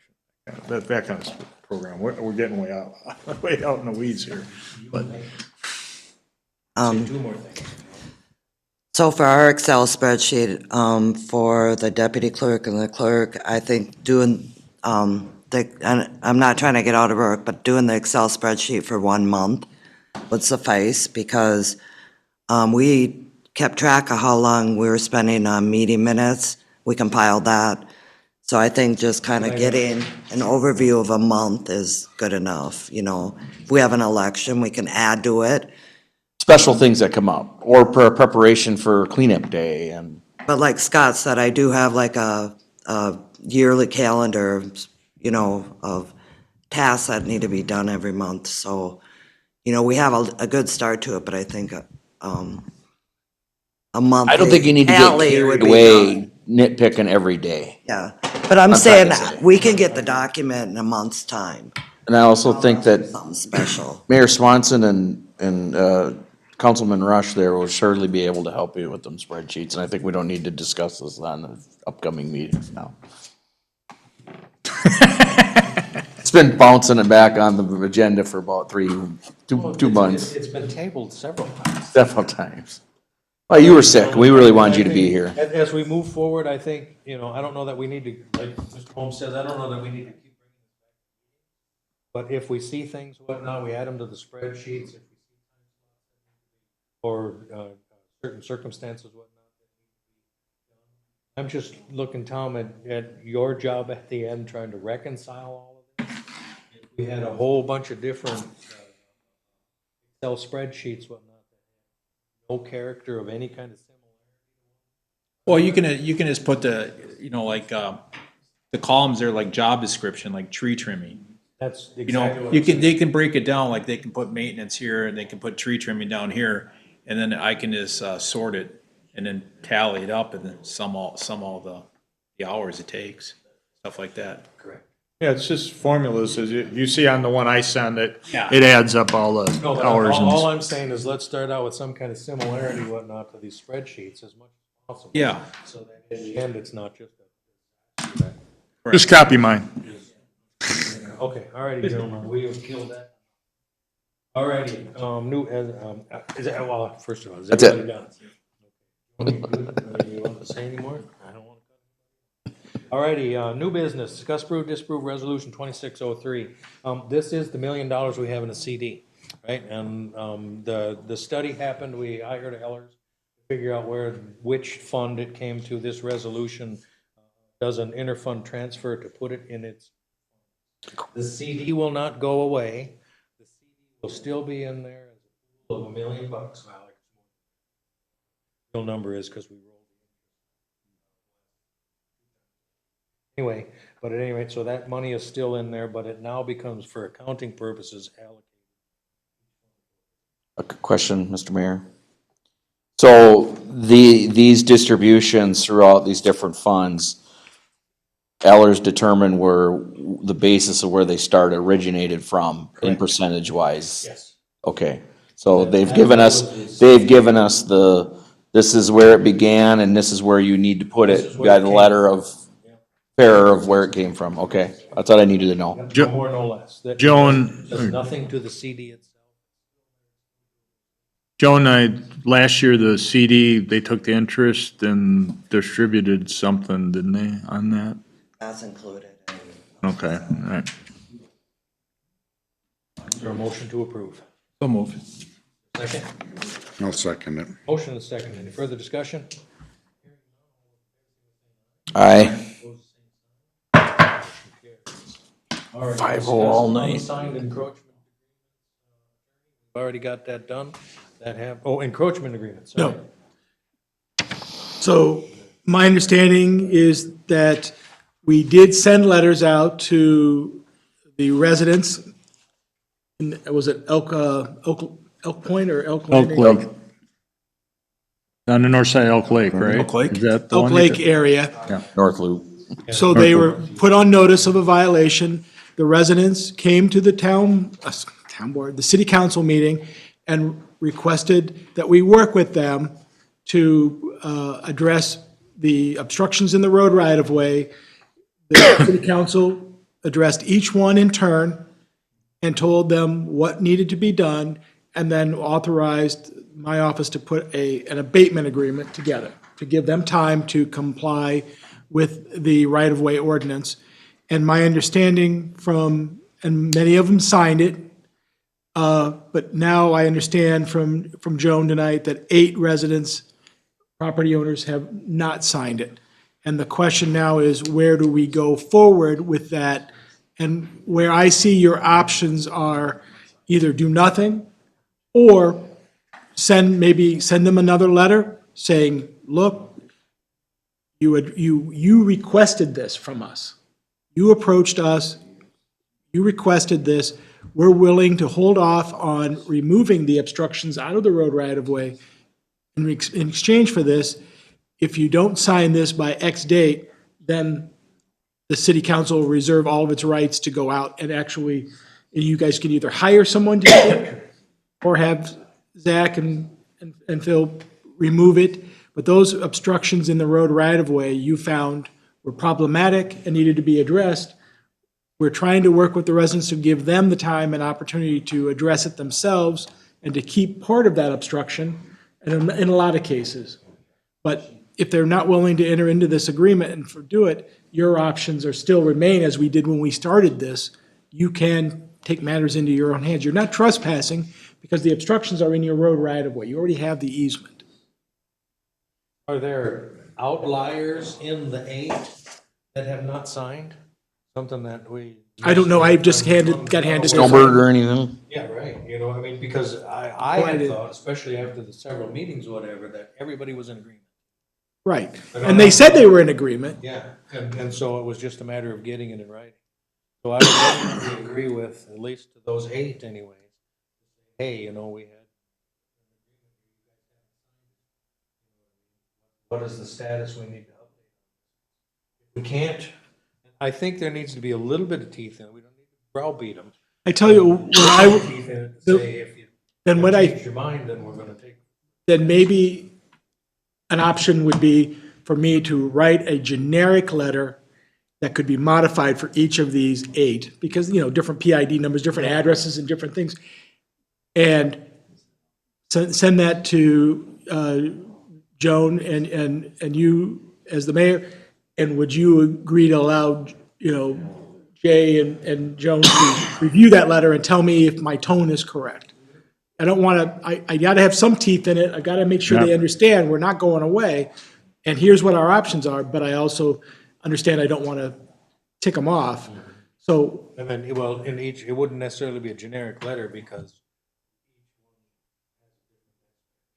well, but what is in the road right of way, but giving them, but that part might change, but each one, the general gist of it, and here's what we're going to do if you don't come in and sign this, or give, and we have to have a date, or do you feel comfortable giving them 30 days? Or if they had any questions or need another copy of the agreement, to contact Joan, something like that. I put that together, get it to you, you can review it. If you tell me I've got the right tone, then I'll execute it and we'll send it out and you guys will get copies. If you want to see a change, you can just let me know and we'll work on wordsmith it. Just to clarify, this agreement is to that they, these were all the encroachment agreements. yeah, that we would not, we would not be responsible for their, Correct. and it's on them, You give okay. some, but they- Okay. Well, in order for this arrangement to work, they need to sign it. Yeah. End of story. So we made an agreement, but to finalize this, for us to be able to allow you to leave your encroachments, Yeah. You guys golden with that scenario? Yeah, for a date, with winter here, I'd maybe give them to what? Give them 60 days. Well, it's just to sign the agreement, so. Yeah, it's just a sign that they're not doing anything. They're not well, and changing, I they don't have to mean, change anything. They just, this could come back to the council in 2 weeks too. I mean, you could have them draft something up and we can look at it Would you again. like me to do that? I mean, you're in the middle of winter now. Yeah. Okay. So, That's a motion to have Bob draft a letter for the council to review at the next meeting. Motion and second, any further discussion? Hearing none, all those in favor, say aye. Aye. Opposed, same sign. Motion carried. Anything else on the, no. Second meeting. yes. Yeah, yes, that's fine. It's friendly to that. I take that. Yeah. Okay, discuss, approve, disapprove, city planning and zoning administrator. At least for the near future, to have that and Mr. Licht come to our meetings and whatnot. Help in some of the discussions when we go off on a tangent about what businesses look like,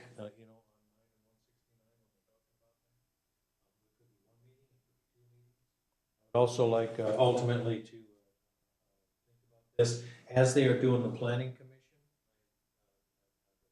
comprehensive plan, I'm sorry, as they're doing that, they haven't done a lot of work on the parks yet.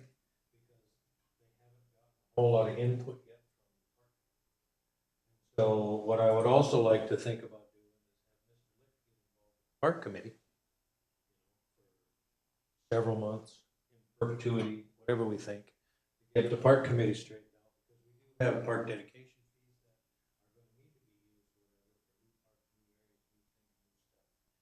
As the development happens, where do you want to see a park? I think it would be very good to get him involved with our council meetings. He would have some things to say. Then also to,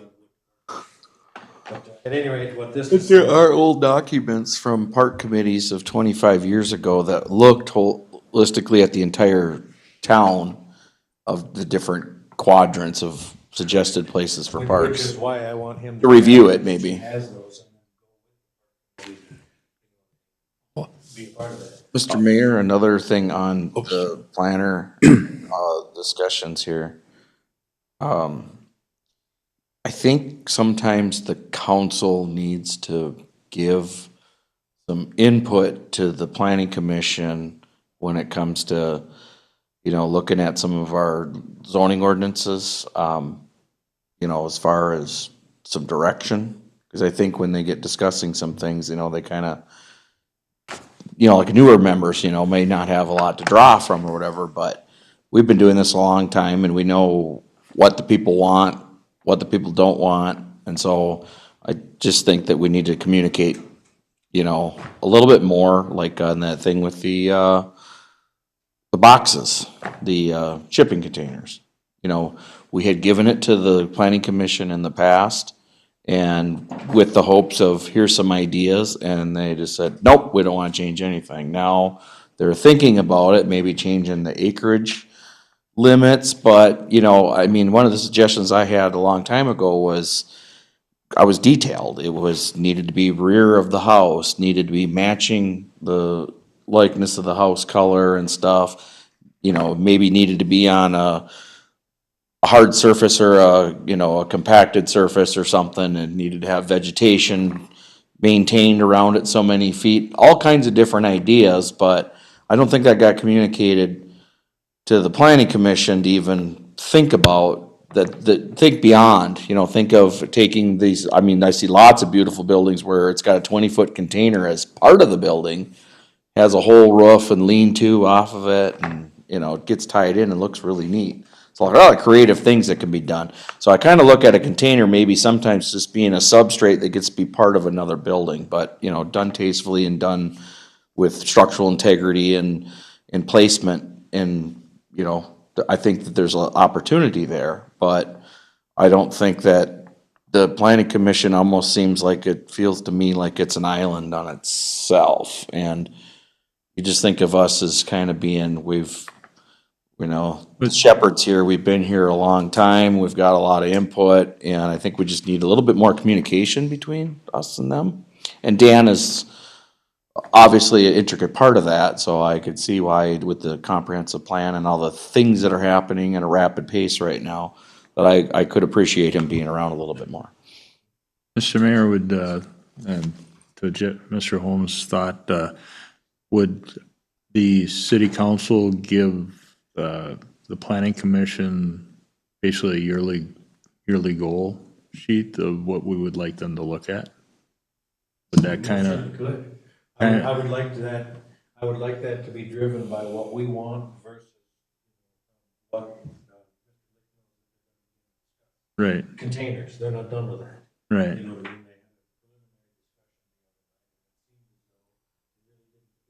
Here for containers, maybe to think about lots, but they weren't ready to dive in it. They wanted to, you know. I don't think that anybody should do a snap decision on it, and I don't care if it takes them 6 months to come to a decision. I will be at the next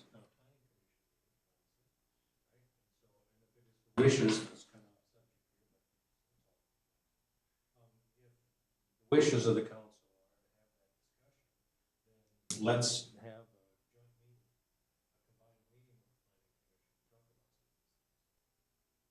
Or our own little visioning session internally with the two bodies.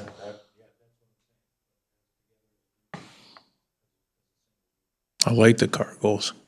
I like the cargo container as it is. No, I like the ordinance right now. the way it is. Yeah, that's, That doesn't. well, it does, well, 10 acres or more. Yeah. And so, there, you know, the one thing that we have discussed, you know what I mean? We have just approved the development over here with 17 lots. The question is, we all know that they could go out for permits if they want.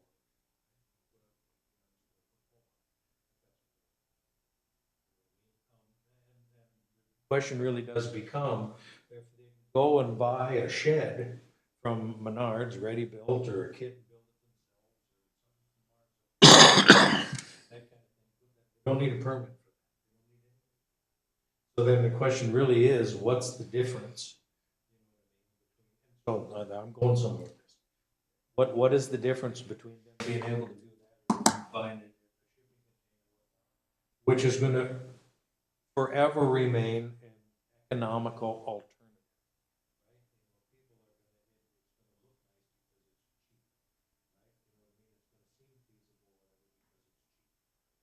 So, the question is, so when they're deliberating on this thing, whatever, it doesn't matter what the issue is.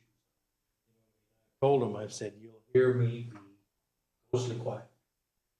because I don't ever want anything to ever come back and say, the mayor, drove this decision this way by injecting any kind of input. We'll still always get the chance from their recommendations to change it. Decisions ourselves if needed.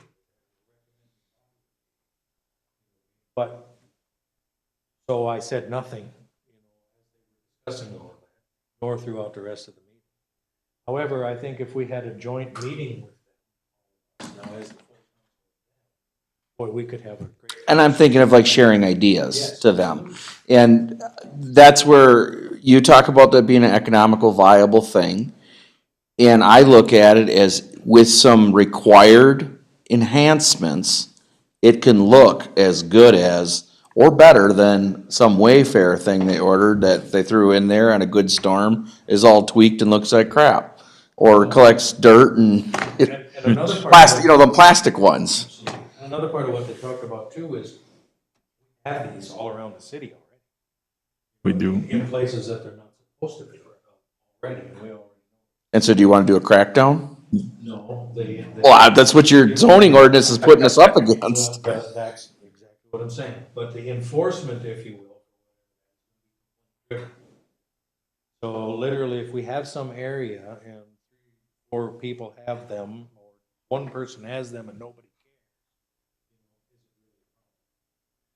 cares. What happens when you make a guy, when there is a problem, you make this individual remove it, and they drive across town and they go, well, Now, this goes directly to what the gentleman said in the back room when we talked about the north of Elk Lake there. Well, what about all these other encroachments that are already out? Well, I want to turn in Billy, man. I want to go. There's a certain amount of what we can and we can't. You know what I mean? I mean, if we get a direct complaint of whatever that is about, well, Bob went over this with us about our we have to follow the rules. enforcement issues and how we can afford to even do it, you know? Every time we add another piece to it, we have to enforce it or it's. Mr. Mayor, I hate to be Debbie Downer, but we're getting way off the topic of what is on the agenda. I totally agree. And Tom needs to be out of here. Yeah, and why don't we get back to our,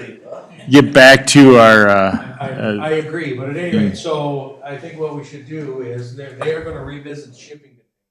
With your blessing, I would like to get together with them, at least suggest that we get together with them in a joint meeting and talk about all things complex, right? You know what I mean? All visions that we might, because we've done this in the past. Yeah, and just real quick on the parks, we have parks where we want them in the 4 corners of the township. But we only have the city, excuse me. We only have 2, and Young Park's pretty much 95% tapped out. Well, it sounds like there's no room for a little league field then. Well, hey, easy now. And then Goose Lake, is pretty much tapped out. All you need's a sign and a trail sign, the Lester Creasel Trail there. But that's where we're at, and we're talking about, at the next meeting, we have some resignations, but we're talking about possibly moving the meetings quarterly. And we also talked about meeting with Dan Lick about the comprehensive plan. Kayla reached out to him. So after the comprehensive plan, we're gonna meet with them. So it's all kind of been discussed there, but I just want to give you a little tidbit. So how long do you want to have Dan for on these extra meetings? I would like to see. 6 him months? Involved. I would say, we did the attorney for 6 months. Yeah. So let's just start with a year. If we get to a point here now, just so we don't have to revisit. Get to a point whatnot where it, by his admission, there's no point.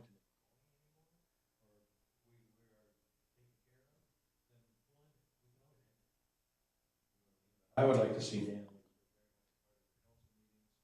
Both council meetings.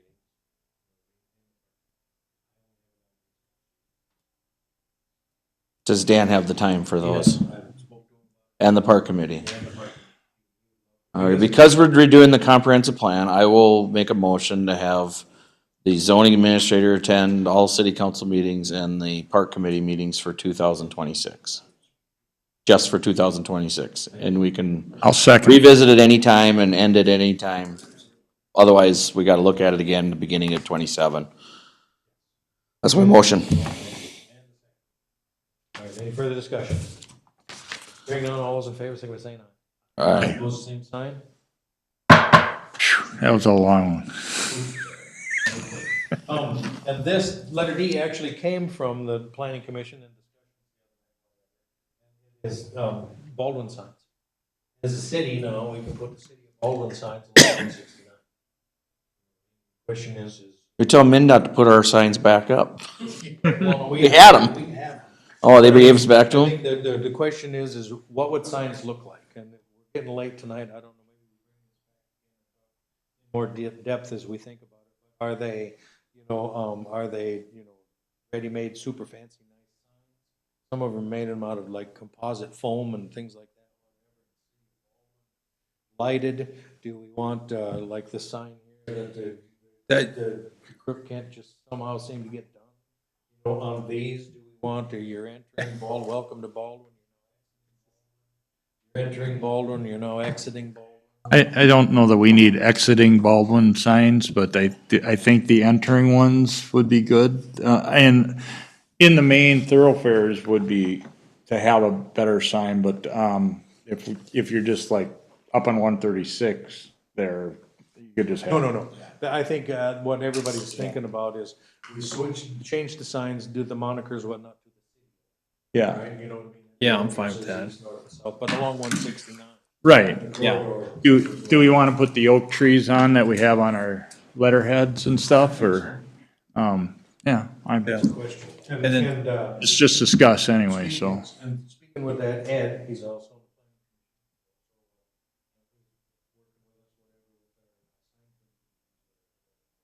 Whatever sign we think we actually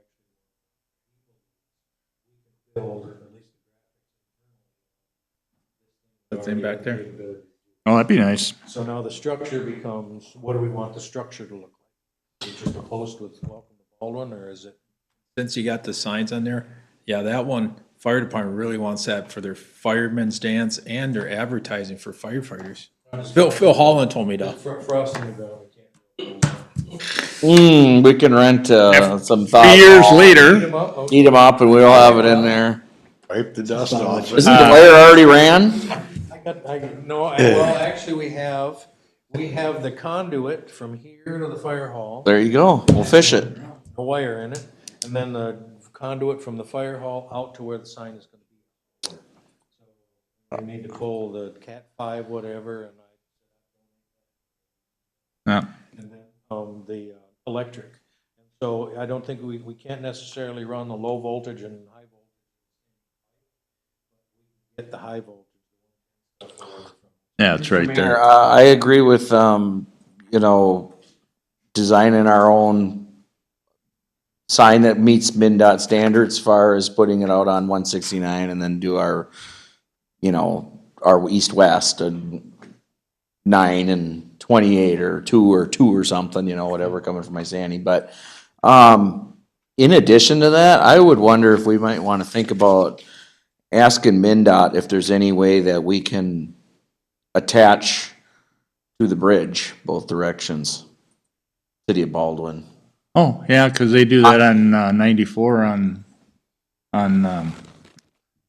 Yeah, I'm thinking more or less, actually like, black lettering, about cross. Yeah. Yeah, both directions, north-south, mounted to the bridge. It's a simple ask, like, I mean, they do it on a new project, but I don't see why you couldn't be able to Right. attach it. Your former city that you used to live has it on 94 there as you're coming up 94. No, I thought, didn't you live over or have something over in, Thinking of Dayton? Dayton? Yeah, Dayton. It's got City of Dayton across that bridge. Yeah, actually, that bridge that they put across 94, they had all of the, businesses, all the people that own property there, built buildings, paid into a fund.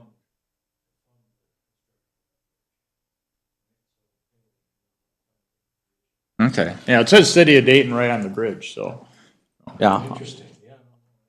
I think that'd be a good idea. it would be a classy, it would just give us more regional recognition of people passing through? Does People that have would that see. significance on that People would bridge? see that Baldwin's here, because most of the time they never see it, honestly. Yeah, and when I talk to people, I always tell them, I said, when you go between Prince and Zimmerman, you're driving through the trees, you're driving through Baldwin. There may be cost associated with Well, it. yeah, We would Because be, they have basic, if I remember right, from Albertville and St. Michael in that area where my office is, they have a basic bridge, and then if you want decorative stuff, you pay for the extra. So that may be that we have to supply the sign and they'll allow it. well, and that may be something where we could fundraise with the community to get something. better use tower money. Yeah, I'm just saying, Bob, I expect to pay probably 100% of the cost. I just want MinDOT's blessing to even attach something to it. Right, and then I bet the way it would go, that would have to install it. Sure, one-time install, and then they'll fix it every time after that. Excellent, okay, I will bring that back, and everybody think about what you would, like, the structures of the signs, not on the bridge, and on the bridge, look like. It's honest discussion. Okay, the post office address, letter E, we know for a fact they're not building any post office by the planning commission as well, you know what I mean, and they are fully understanding this. Can we get, and I think we clarification from clarification, definite, and Zimmerman as well, if they put Baldwin on it, will it get to Baldwin? it does. Knew we had, but what was the outcome? Has the same zip code. If you have the same zip code and same address, it doesn't matter that there's a city on there. It's gonna come to the correct spot. Yeah. I asked a few years ago, I asked the Princeton postmaster, and had a conversation with him. He would like us to build a post office here, because they're so busy in Princeton because they're getting so many more residents. Yeah, but we don't have any control over that. No, we don't. That's the postal And service. that's postal service. We could put in a request to have them build a post office here. We can do the request, doesn't mean they're gonna do it, but we can put in a request because of the number of residents. The question is that so the sheriff's department, all the addresses in Baldwin are now listed as Baldwin, Minnesota. If you you call 911, it comes up as Baldwin, Minnesota. It doesn't come up with Princeton or Zimmerman, it comes up with Baldwin, Minnesota, every 911 call. As long as you put the correct zip code, depending on what it was before, Zimmerman or Princeton, you can put Baldwin, it's gonna come there. Would you do a favor? That study. Send that to everybody in the planning commission. I want to caveat that there are companies and stuff that when you put in to have it sent to that address and you put Baldwin, they don't recognize it because they haven't updated their systems and blah, blah, blah, so you may have to go back. Well, and that was some of the fear. Yeah. I mean, it's one thing if you're gonna give them Amazon your address, all the junk Right. mail we all get. But if somebody's actually gonna put the address on the passport, is it gonna come to fruition? Is there enough registration out there? The addresses, Baldwin is a city, Baldwin is its own. If it goes to the post office, it'll come here. The question is, whatever entity you're entering Baldwin in, if they recognize it there, and sometimes they don't. Yeah. Right. And so now if we're talking about the enhanced IDs,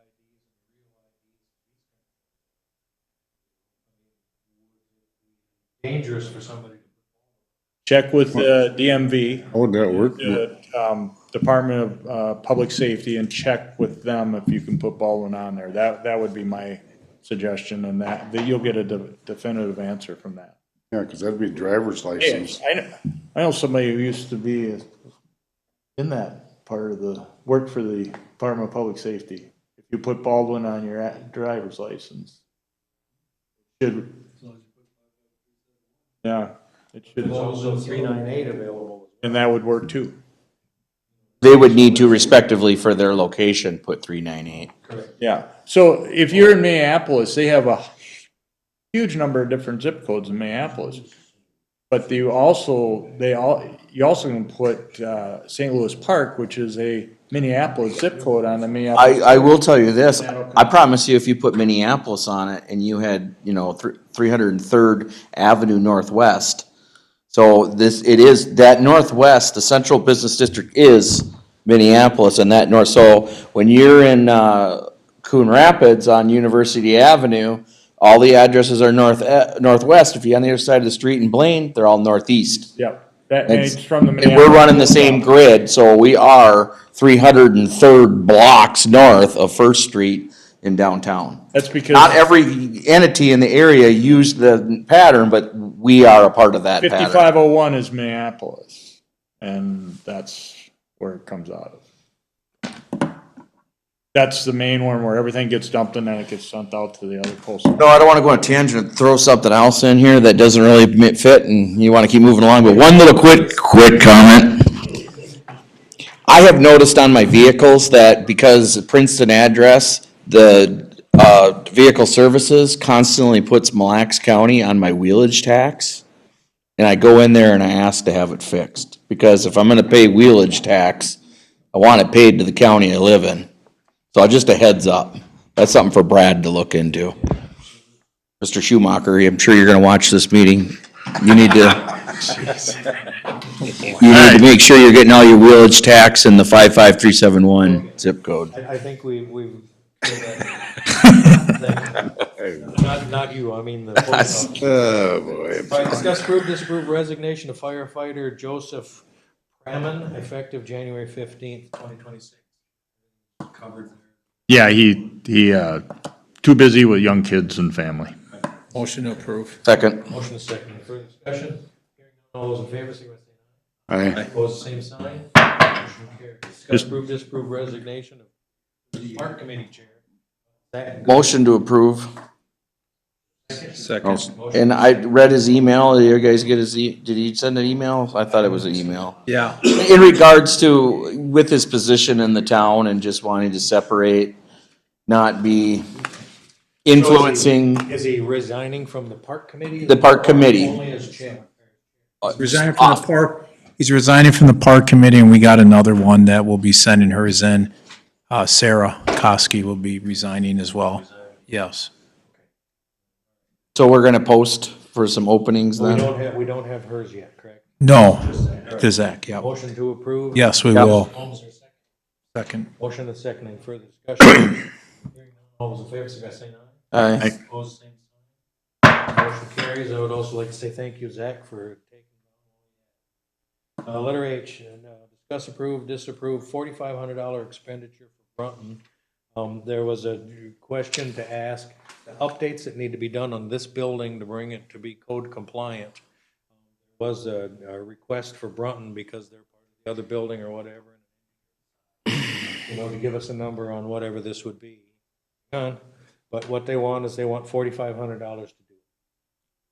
So, along with that, I also want to say,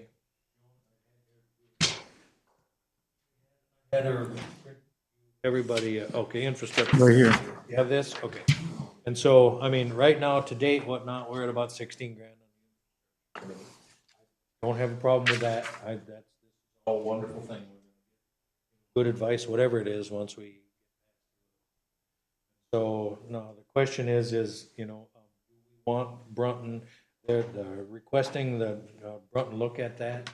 I don't know, I think at the next planning commission or infrastructure committee meeting. Tomorrow, you know what I mean? I mean, I'm not sure, because Brunton is gonna say Stahl, right? You know what I mean? You say, have Stahl come in and do this, and Stahl is gonna be the next Walmart.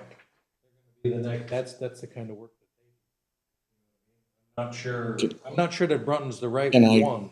Since I'm on the liaison, one of the liaisons, can I really take on this here? So I think this started from, Dan trying to bird dog cost for the committee. And he just was looking for somewhere to find that information. I have a different view and opinion on this I'd like to share about what we're doing and what's necessary. First, I don't think that this is the right firm to do it. They're too big. I mean, those are two parties that are looking at, doing $10 million plus projects, and this would be such a small project, and I don't understand. And what I have, Al and I have worked on, coming up with estimates for a plan for this facility. And we were out here a couple of months ago. We walked around with Zach and Phil, and we made measurements and came up with some conceptual ideas. They're just ideas, but we pounded some stakes, sprayed some paint, turned some heads, I'm sure. And anyways, I drew it out on paper, and we've been looking to get square foot cost for various functions. So we're not getting bids or quotes. These are not, this is not something where somebody's bidding on a set of plans. It's industry average cost, square foot for flat work concrete. We have different building heights, so I need, a 16-foot sidewall, insulate, what is the cost for the shell, the liner? Can we get a cost on insulation? We're trying to look at electrical. We think we could take like the town hall up in Milo and take their finished square foot cost from a short, and take different recent projects and work backwards and get a finished price square foot. But then we've got specifically, we got an 18-foot sidewall on a building, I think. We had to, find out what is that right now? What is that going? I mean, I could have told you, prior to COVID, 14-foot sidewall was going to be $15 square foot for a shell with no liner. That was a price you could almost guarantee. So that, like a 40 by 60 by 14 used to cost you $36,000 prior to the inflation. Not anymore. Not anymore, but that's what it was before COVID. And that was off that. So now that's not 15 anymore. And if you add the liner, add that. So we have footprint drawing sketch showing an addition off the end of this building, a separate heated building across the back, a new salt sand shed. I don't think we have a price for that, because we were talking about concrete bunker with a hoop building over it, just like Leonard did out on 95 out there. Stack a few shipping containers. So, yeah. So anyways, and a lean-to off of this side of the fire hall, and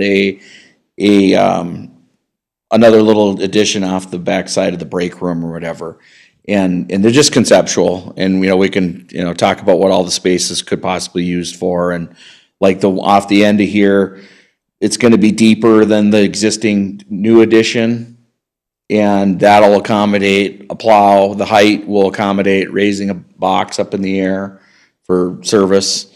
And we've also talked about an absolute separate wash bay that the fire department and the maintenance department that's a contained wash bay that's got its own interior wall separating it, even with what did we talk about, with a set of stairs and a door, so you got a catwalk, so you can spray on top safely, kind of thing, and spray a box out or top of a ladder truck or whatever you got it. And this is what you're gonna bring to the committee tomorrow, correct? Tomorrow we'll have those kind of estimating numbers that a person could just go, well, if we pared it down to this many square feet and then this is the going rate, we can come up with a estimate number for only a planning tool. So the long story here is, before you think about doing ADA and little compliance things, those become kind of a little small piece in a cog of a bigger project. So here's what I want to do. I want to take the additions and come up with an estimate telling you up to this, but not completely finished, doesn't have HVAC, doesn't have your heating, all that stuff. Yeah, we'd probably have in-floor or something and all that stuff. But at least we could tell you what the floor, the shell, the insulated, that's going to cost. So now if we can say, hey, with these that building, that addition, and that addition finished is gonna be under $1 million. And then you look at, okay, we reconfigure this into some offices, we move the chamber into the old shop, get rid of the overhead doors on that. While we do the remodeling in here, we get all the code things taken care of. Well, now I can tell you that if I'm under $1 million on the new stuff, we'll probably be safely under 500,000 on the remodel and the extra safety things that are on that punch list. So then we can say, hey, we think we can go from 1.2 million to 1.75 could be a targeted range, possibly just on some 10,000 foot estimates, right? Then we go, well, geez, that seems like, if, let's say that they say that that's what we need to do and we should go forward. Then the next step, I would say, is the city hires an architect or an architectural firm who can do commercial designs that'll meet commercial standards, because it's a public building. And we give them our sketches and say, we want these additions, we want this configuration in here, we want insulation changed, we want some HVAC changes in here, we want some plumbing changes in here, we've got some ADA stuff here, or other safety things here. And then we get that person to come up with actual scope of work, blueprints, engineered plans. And then from there, we decide, are we going to contract this ourselves? We'll act as a contractor and go out and get bids for each function, or do we put it out to have a hire contractors, and it's going to have to be a sealed bid on that because it's going to be well over that. There's gonna be different ways to do it. Well, we're going to have advisement along the steps, but am I going about it in a good way to get, first, is this the road we should go? And then if yes, then let's go to the actual drawing table with the I don't professional. see any objections to your proposal. It just, some will hire a professional to figure out what is the needs, which you're doing in-house, you're doing it yourself. I have also seen other communities, hire that out, but that doesn't necessarily mean you have to. You do need to get an architect involved, because I see a lot of communities stepping over that part. They don't want to spend the money, but you have to have certain requirements. Then we figure out what's the best way to put it out for bid, and how do you want to do it? So I'm hoping that with the research that Al and I have done, it gives the infrastructure committee, the city council, and the public a 10,000 to 50,000 foot view of what could be possible. Jay, does that make sense to you? Like if we could at least tell you that the new buildings, the shell, the cement floor, without electrical, without HVAC, you're going to have to add on each of those buildings 20 to 30, maybe even 40,000 on some of them, in addition to the shell, the enclosure. After having built just a shell, probably somewhere between finished now. Yeah. Electrical, lights, concrete, whole deal, 150 to 200 bucks, Mm-hmm. whatever that's gonna be. Not including whatever alterations that we need to do to the building.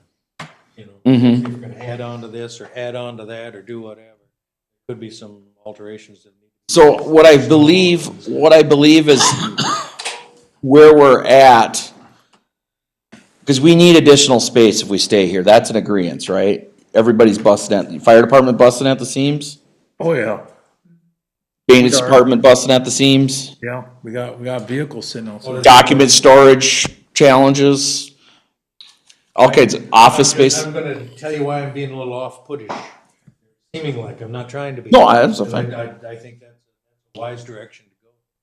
Look forward to you presenting that to the outcome from that committee, or want to see, so that it comes as its own entity. Well, I think the goal there was to basically say, here's some industry numbers that we've obtained. Here's a sketch we made and we derived, right? I don't As an idea, here's a concept, it doesn't have to be the end-all be-all, but we believe that this all could be achieved within this range. And when I say that range, we won't know that until we hire an architect. And the architect should be able to give estimates on the design that they give preliminary to going out to bid too. What you're actually talking about is really get an engineer's estimate, just like you do for a road project or feasibility report for a road project. What is that estimate cost? And it's based on past experience and past projects. So I would rather spend this 4,500 on that professional down the road, if we even go down that road.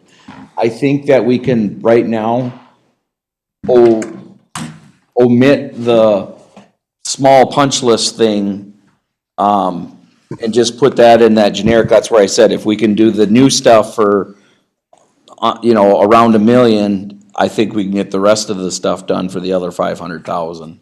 But I just said a range 1.2 to 1.75 to cover, the whole, not throw anybody off. At least we could say, I believe that we're definitely under 2 million. Mr. Mayor, I don't know the answer to that. quick question. So we got on here to approve it or disapprove. So I wanted to see the cost of the 4,500, but I think having Brunton do it's kind of a conflict of interest because they already proposed a new building. I mean, if we're gonna do something, I'd like to see a different contractor come in, for that. That's the discussion I wanted to have. So, I felt the same way on that. Also, too, I think that the scope that you're gonna bring to the committee tomorrow was not the scope of what Mr. Licht was looking for. Approached him and got a number. Basically, the component you're talking about, the ADA compliance, those were generated from a building official. So the question is, okay, Brunton, come in, give us an engineer's estimate on the cost of doing all of those things. Had nothing to do with adding on or any of the other stuff. What I'm saying is those things will get taken care of when you do this remodel in here. And if there's a couple of specific things that gotta be taken care of at the fire department, so be it, we get that bidded when we go for the whole big project, the whole smash. And so now that I'm sitting here thinking about this, knowing we're having the infrastructure, tomorrow. Yeah. right? I would rather run this by the infrastructure committee and see if they thought that that was feasible or a wise thing to do before we either shoot it down or approve it. Discussion. Get your thoughts and scenarios out there as well. You know what I mean? We really think we need to have them come in. Because if we look at, an ADA compliant door, we're gonna have to do that. Literally, I think we can. I'm okay with bouncing it off You know them. what I mean? Just let them see it, let them do that. My thing was just having a different contractor. I'll make a motion to table it until we get input from the infrastructure committee. I'll second it. Further discussion? What meeting do you want to table it to? To the next, Or to the second one or? Yeah. Okay, next meeting, okay. first meeting in February. All right. Further discussion? Hearing none, all those in favor? Aye. Aye. Opposed, the same sign? Motion carried. All right, then, the question would be that if we did approve it, and that's why I have I on here, let's table this as well, I'll motion to table. The second, it's the Building first meeting of the official month. just Yeah. so it's on there and we're ready to rock. Any further discussion? All those in favor? Aye. Aye. Opposed, the same sign? Motion carries, and then we added a letter J, approve relief contract and the band. Yeah, so, they have a new, band here. It's called Rhino. I got their stuff here. Talking about country this time.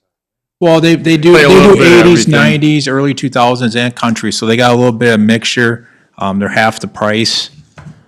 So they just have a 2-page document, so I did talk to Bob, and Bob's not charging for doing this.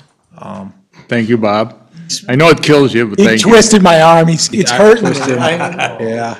You know, it is a volunteer organization. I know, trying he to kept, raise money. he kept bringing that up, you know? So you're not charging for the second meeting of the month, whatever. I didn't talk to him about that. Yeah, yeah. But, you sent your recommendations, and I think, Laura and Lance are spearheading this on the fire department. And it looks like, they can't modify this agreement, from the email, right, Joan? So I think they're okay with the changes, from what I read. They just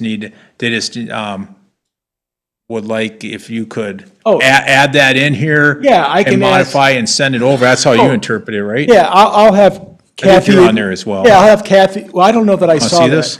that. Okay, yeah, I'll- that was the basically, original. What I hear you saying is you need me to convert that PDF document into a Word document, make the changes that I recommended, and then email that back out to everybody for. Yes, I think Lance was on there, and and Joan and myself, and then, But you have to change, Lance is not the president. correct, Right, yep, and that- he put that in there, because that should be, you, Has- Jay, has the as the president- signer, the mayor. The president has changed. It's Tony Machi, common spelling.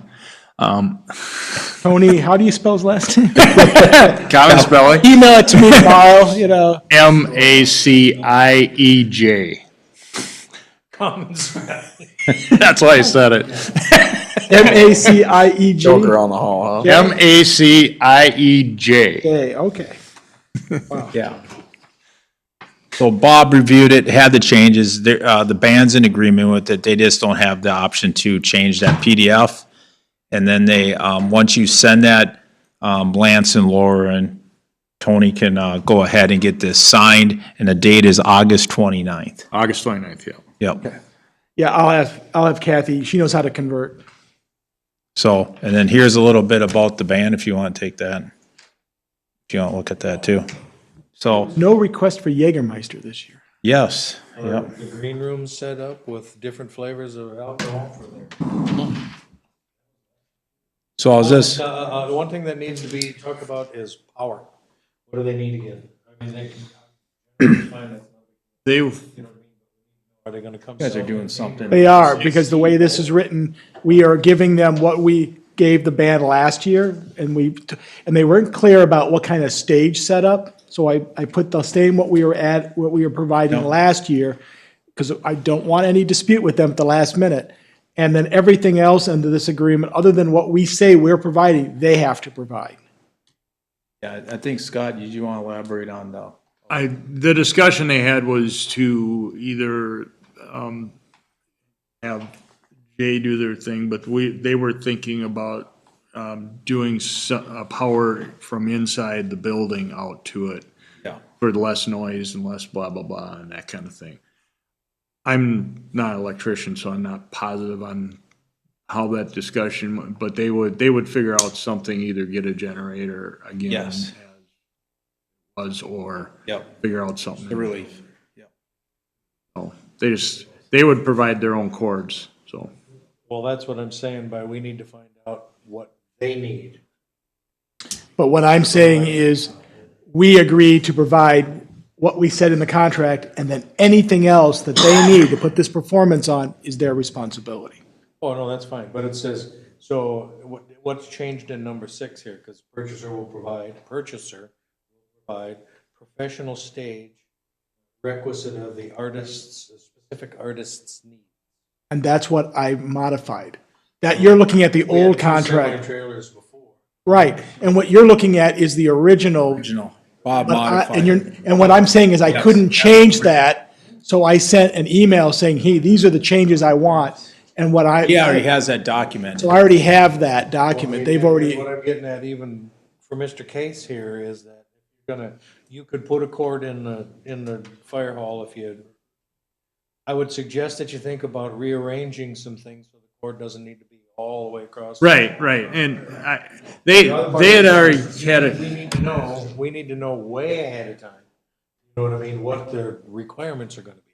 Is it 50 amps? Is it 100 amps? Is it just a 50 amp RV receptacle? That's what they plugged into last year. The dance committee way ahead of the game this time, and I believe they know what they need.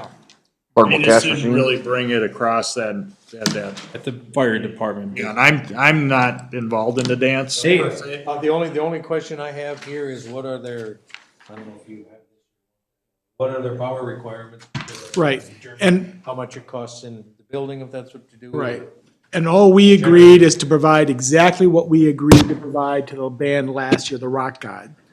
And anything else now, we're gonna have 2 semi-trailers as a stage. We agreed to provide that same power source that we agreed to provide the last. And then anything else regarding their performance is their responsibility. And because their stuff was a little bit vague, and it was, wait a minute, well, how do we even know? So I just clarified that, and they're okay with that. So that, with that change, but I can email, if anybody would like, once I get this converted tomorrow and I add the change in, I will, I can email this to Joan and she can forward it to everybody. Yeah, yep. And then put Lance on there too. Was the other person Maddie or Mel? Laura. Laura? Okay. But I'll take care of that tomorrow, and I'll get that out to everybody. What I would suggest is maybe you approve it tonight contingent on attorney review. So once I put this all together, if they need some sort of clarification. I'll make that motion, Bob. I'll second. Motion and a second to approve the contract.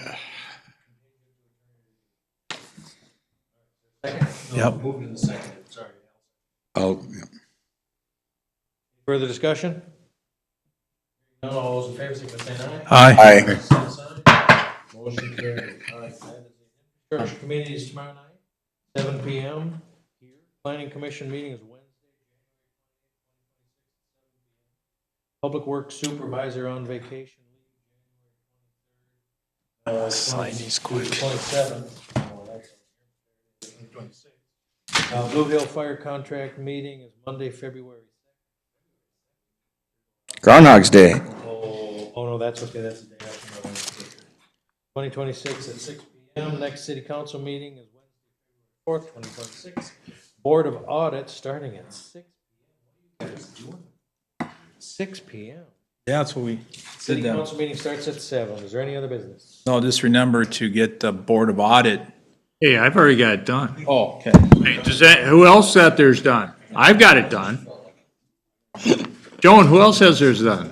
Have you sent it? Have I missed She sent an email. Hey, We have till the end of the month, right? who had it done before the second email? it? February 4th. Yeah. No, what's the deadline for the training? For the Oh, for the Board of Equalization, that's coming up too. I just But took- Joan, when do you need our Board of Audit, It was recommendations? ended Tuesday? Yeah, I took it, but I haven't got a notice back. Did they Sent us a list so we paper on could that, or how does find that things. work? Well, they only, That email. they only send it to you if you Expenditures pass. and, Yeah. yeah, I haven't gotten anything from Ask them. them. okay. Yeah. Any other business? I have some. Okay, question for the mayor and Bob. Mr. Rust asked about the possible feasibility of annexing an L around his property over there where B and L Trailers is, like he was gonna buy something from, Barry Hatch, maybe, a parcel that's in Princeton, City of Princeton or Princeton Township? City of Princeton.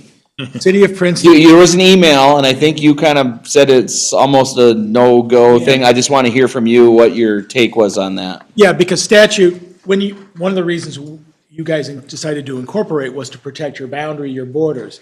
And so state law makes it very difficult to annex. Well, it would be a detachment from one city to the Detachment other, and except we're not providing any services in that. There's nothing that we're given other than, But unless we wanted to go to a contested case fight, like a hearing where we have to pay for it like that, we need the city of Princeton to also agree. have the party approach the city of Princeton. That would be up to that party to approach the city of Princeton. Is that your recommendation to them, that if this is something you're serious about, get an approval from Princeton? If the city of Princeton, if the property owner wants Younger it, than the me. city of Princeton's okay with it, then we can. We'll do a detachment into the It's just a city. piece of paper. I drafted Okay, the document. so you did express that to Mr. Rust, that that would be the best way to do it? He asked, if he wants it, yes. Yeah, did he get that message?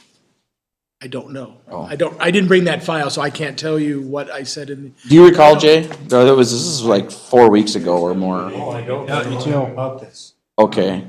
Let me, Did you talk to Mr. Rust? no, I responded to an email from Joe. I think it would be easier for one of us council members just to give him that 2 cents. Yeah. I don't think we need you to if- reach if- out to him or anything.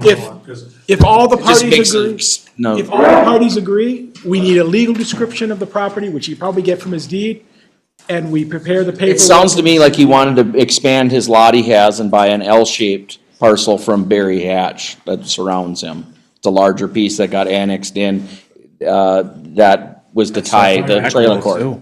He annexed in on his own request to Princeton, but that tied them to the trailer court. It was that, and that's where they dug out all the, well, it's Pete behind him there, and then to the east is where all that fill they dug out to build the hospital site. You should have the guy he wants to buy it from approach Princeton to see if they'd be. Yeah, the two of them probably should need to. And so basically it's in Princeton's hands, because we're Yes. not gonna fight for this. It's not, does nothing for us. We're not offering any services. It's only giving him a chance to make himself a clean lot in one city. Right. And what if I was, if you guys, Or his taxes. if I was the city of Princeton, when he approached, I said, okay, we'll tell Baldwin to give us the land. You know? Well, I think he's smart enough to know that his taxes would go up significantly by bringing it in. And if he doesn't know, he should go talk to Roger. Right? But anyways, my other item, is just a heads up. So the city of Elk River apparently decided to scrap, the THC. They were gonna build a new liquor store with two halves, THC infused drinks and cannabis and whatever, and then alcohol. They were gonna build a new store, I think, across the street from the existing one and sell, the North Liquor, somewhere next to Coburn's. And one half was gonna be the THC, which is where a lot of the younger people are going. That's a growing market where alcohol has been, at the time, shrinking. It doesn't mean it'll always be shrinking, but, so they had at a workshop several, like last month, or, late November, early December, where they questioned, why are we even in the business of selling, no, like the cannabis products, whatever. And so apparently they decided morally that they didn't want to be involved in that. So that changes their whole, they had construction plans, they were ready to break ground soon and, do this big build and move across the road. It changed everything now. So just a heads up. I mean, that's what a municipal store, well, I had this thing to think. Is there anybody else that's got anything to say to that? I mean, Oh, I wouldn't. I think the other part of that too, though, is That's like loading him up. doesn't have their acts together. oh, yeah, for sure. I mean, Oh, you boy. can believe it. You know what I mean? On what the rules, regulations, and who's gonna control what. The only thing that we know is that there's a certain set amount that has to happen. You guys skipped for this one. 100,000 residents. And Sherburne County, is like any other county. I'm the first one that signed that one. administer I didn't sign Up to, at least, whatever that is, as they come. But the question is, nobody's ever gonna make any money, I don't think. You know what I mean? For sure, it's not necessarily a win-win. It's not like you can put an added, quote, tax for your city on top of it, because they said, no, they can't do this. And so, there really is no, by the time you do enforcement, by the time you do things, by the time you do all the things that you need to do, whatever, and compliance reviews and all of the things that happen, What's the point if we can't tax it?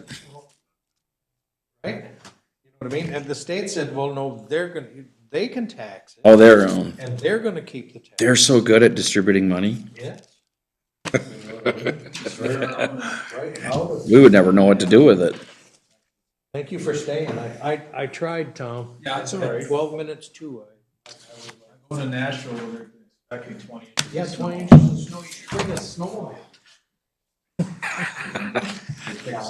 I got a kitty cat. You could look good on you. It'd look good on you, though.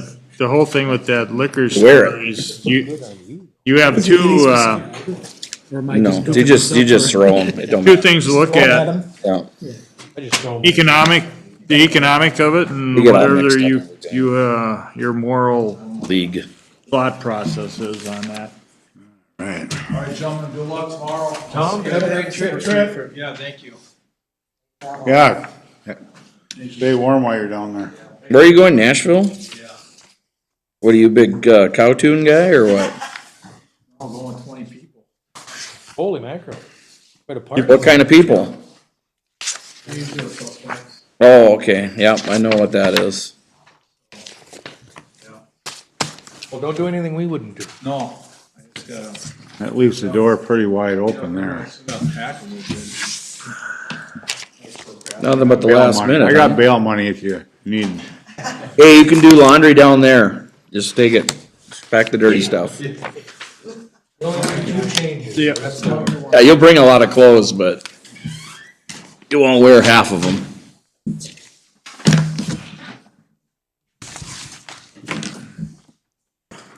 All right.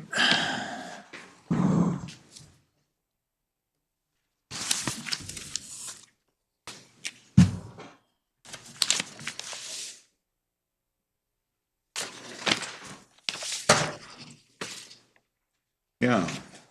I, am I gonna have to check on that and see why they never emailed me on that?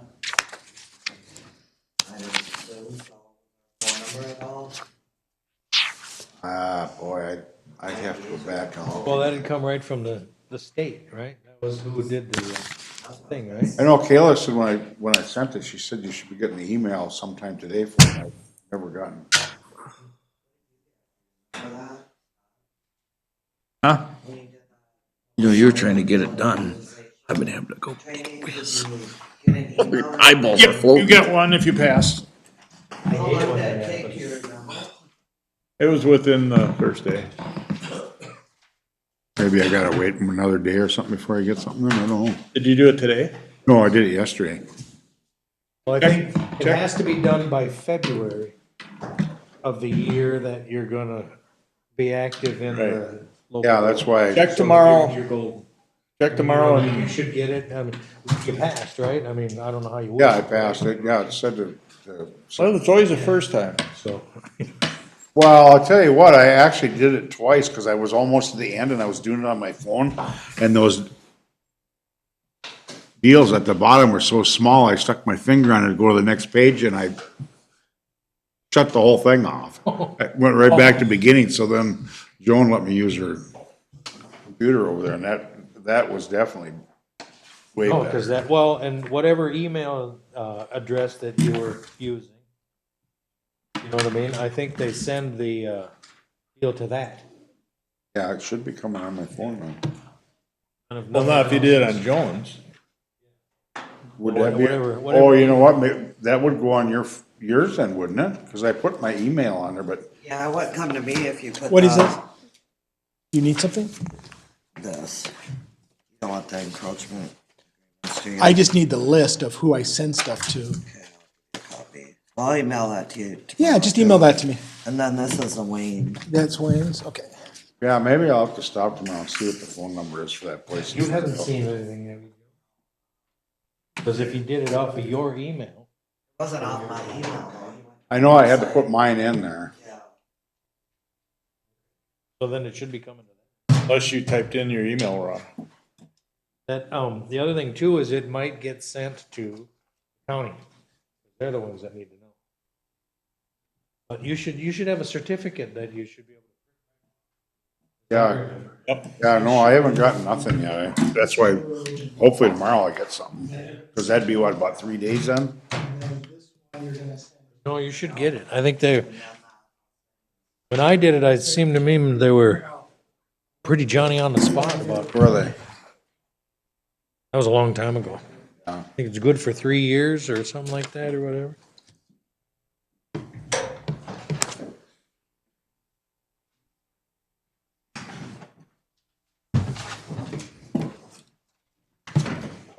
The missing girl from Zimmerman right now, Oh, no.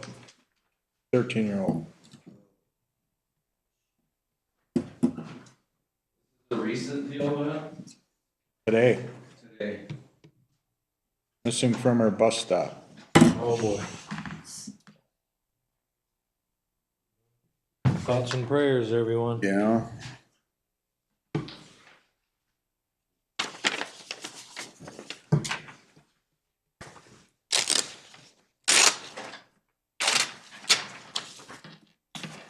All that in my phone.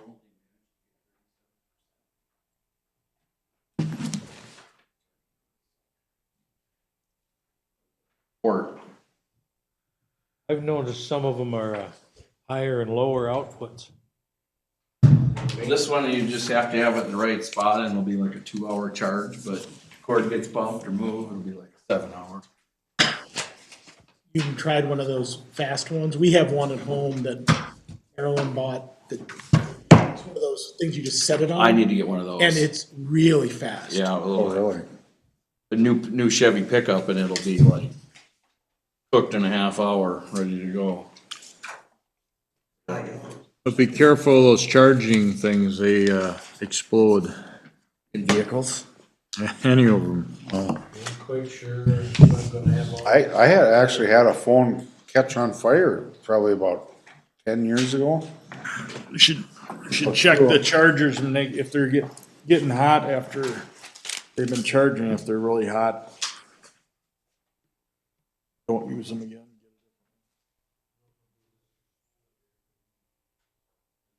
Out of something here. Watched the whole video last night in training about Maybe it was not that. explosions and somebody was taking her e-bike in a elevator and that one exploded and killed one guy and the other two lived, but Really? oh yeah, they burn fast and burn hot. Wow.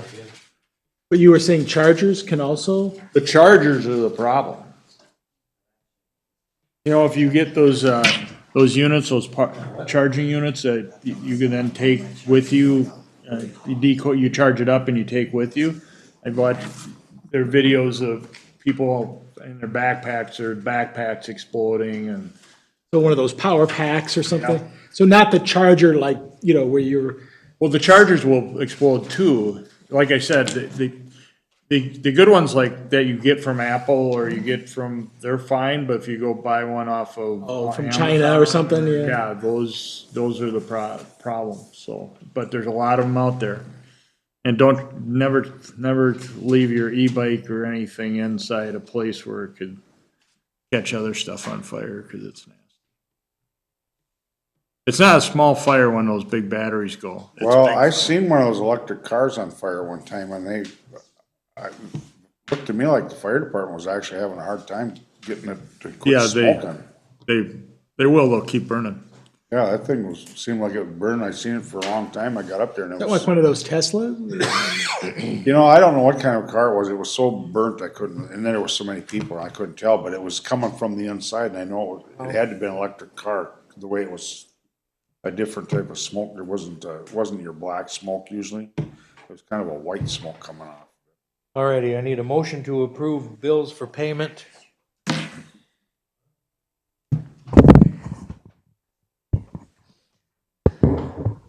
Check numbers 292.23 to 292.50 for $372,701.96.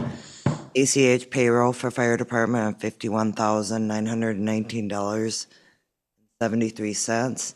5 EFT payments for $5,831.52 for a total of $430,453.21.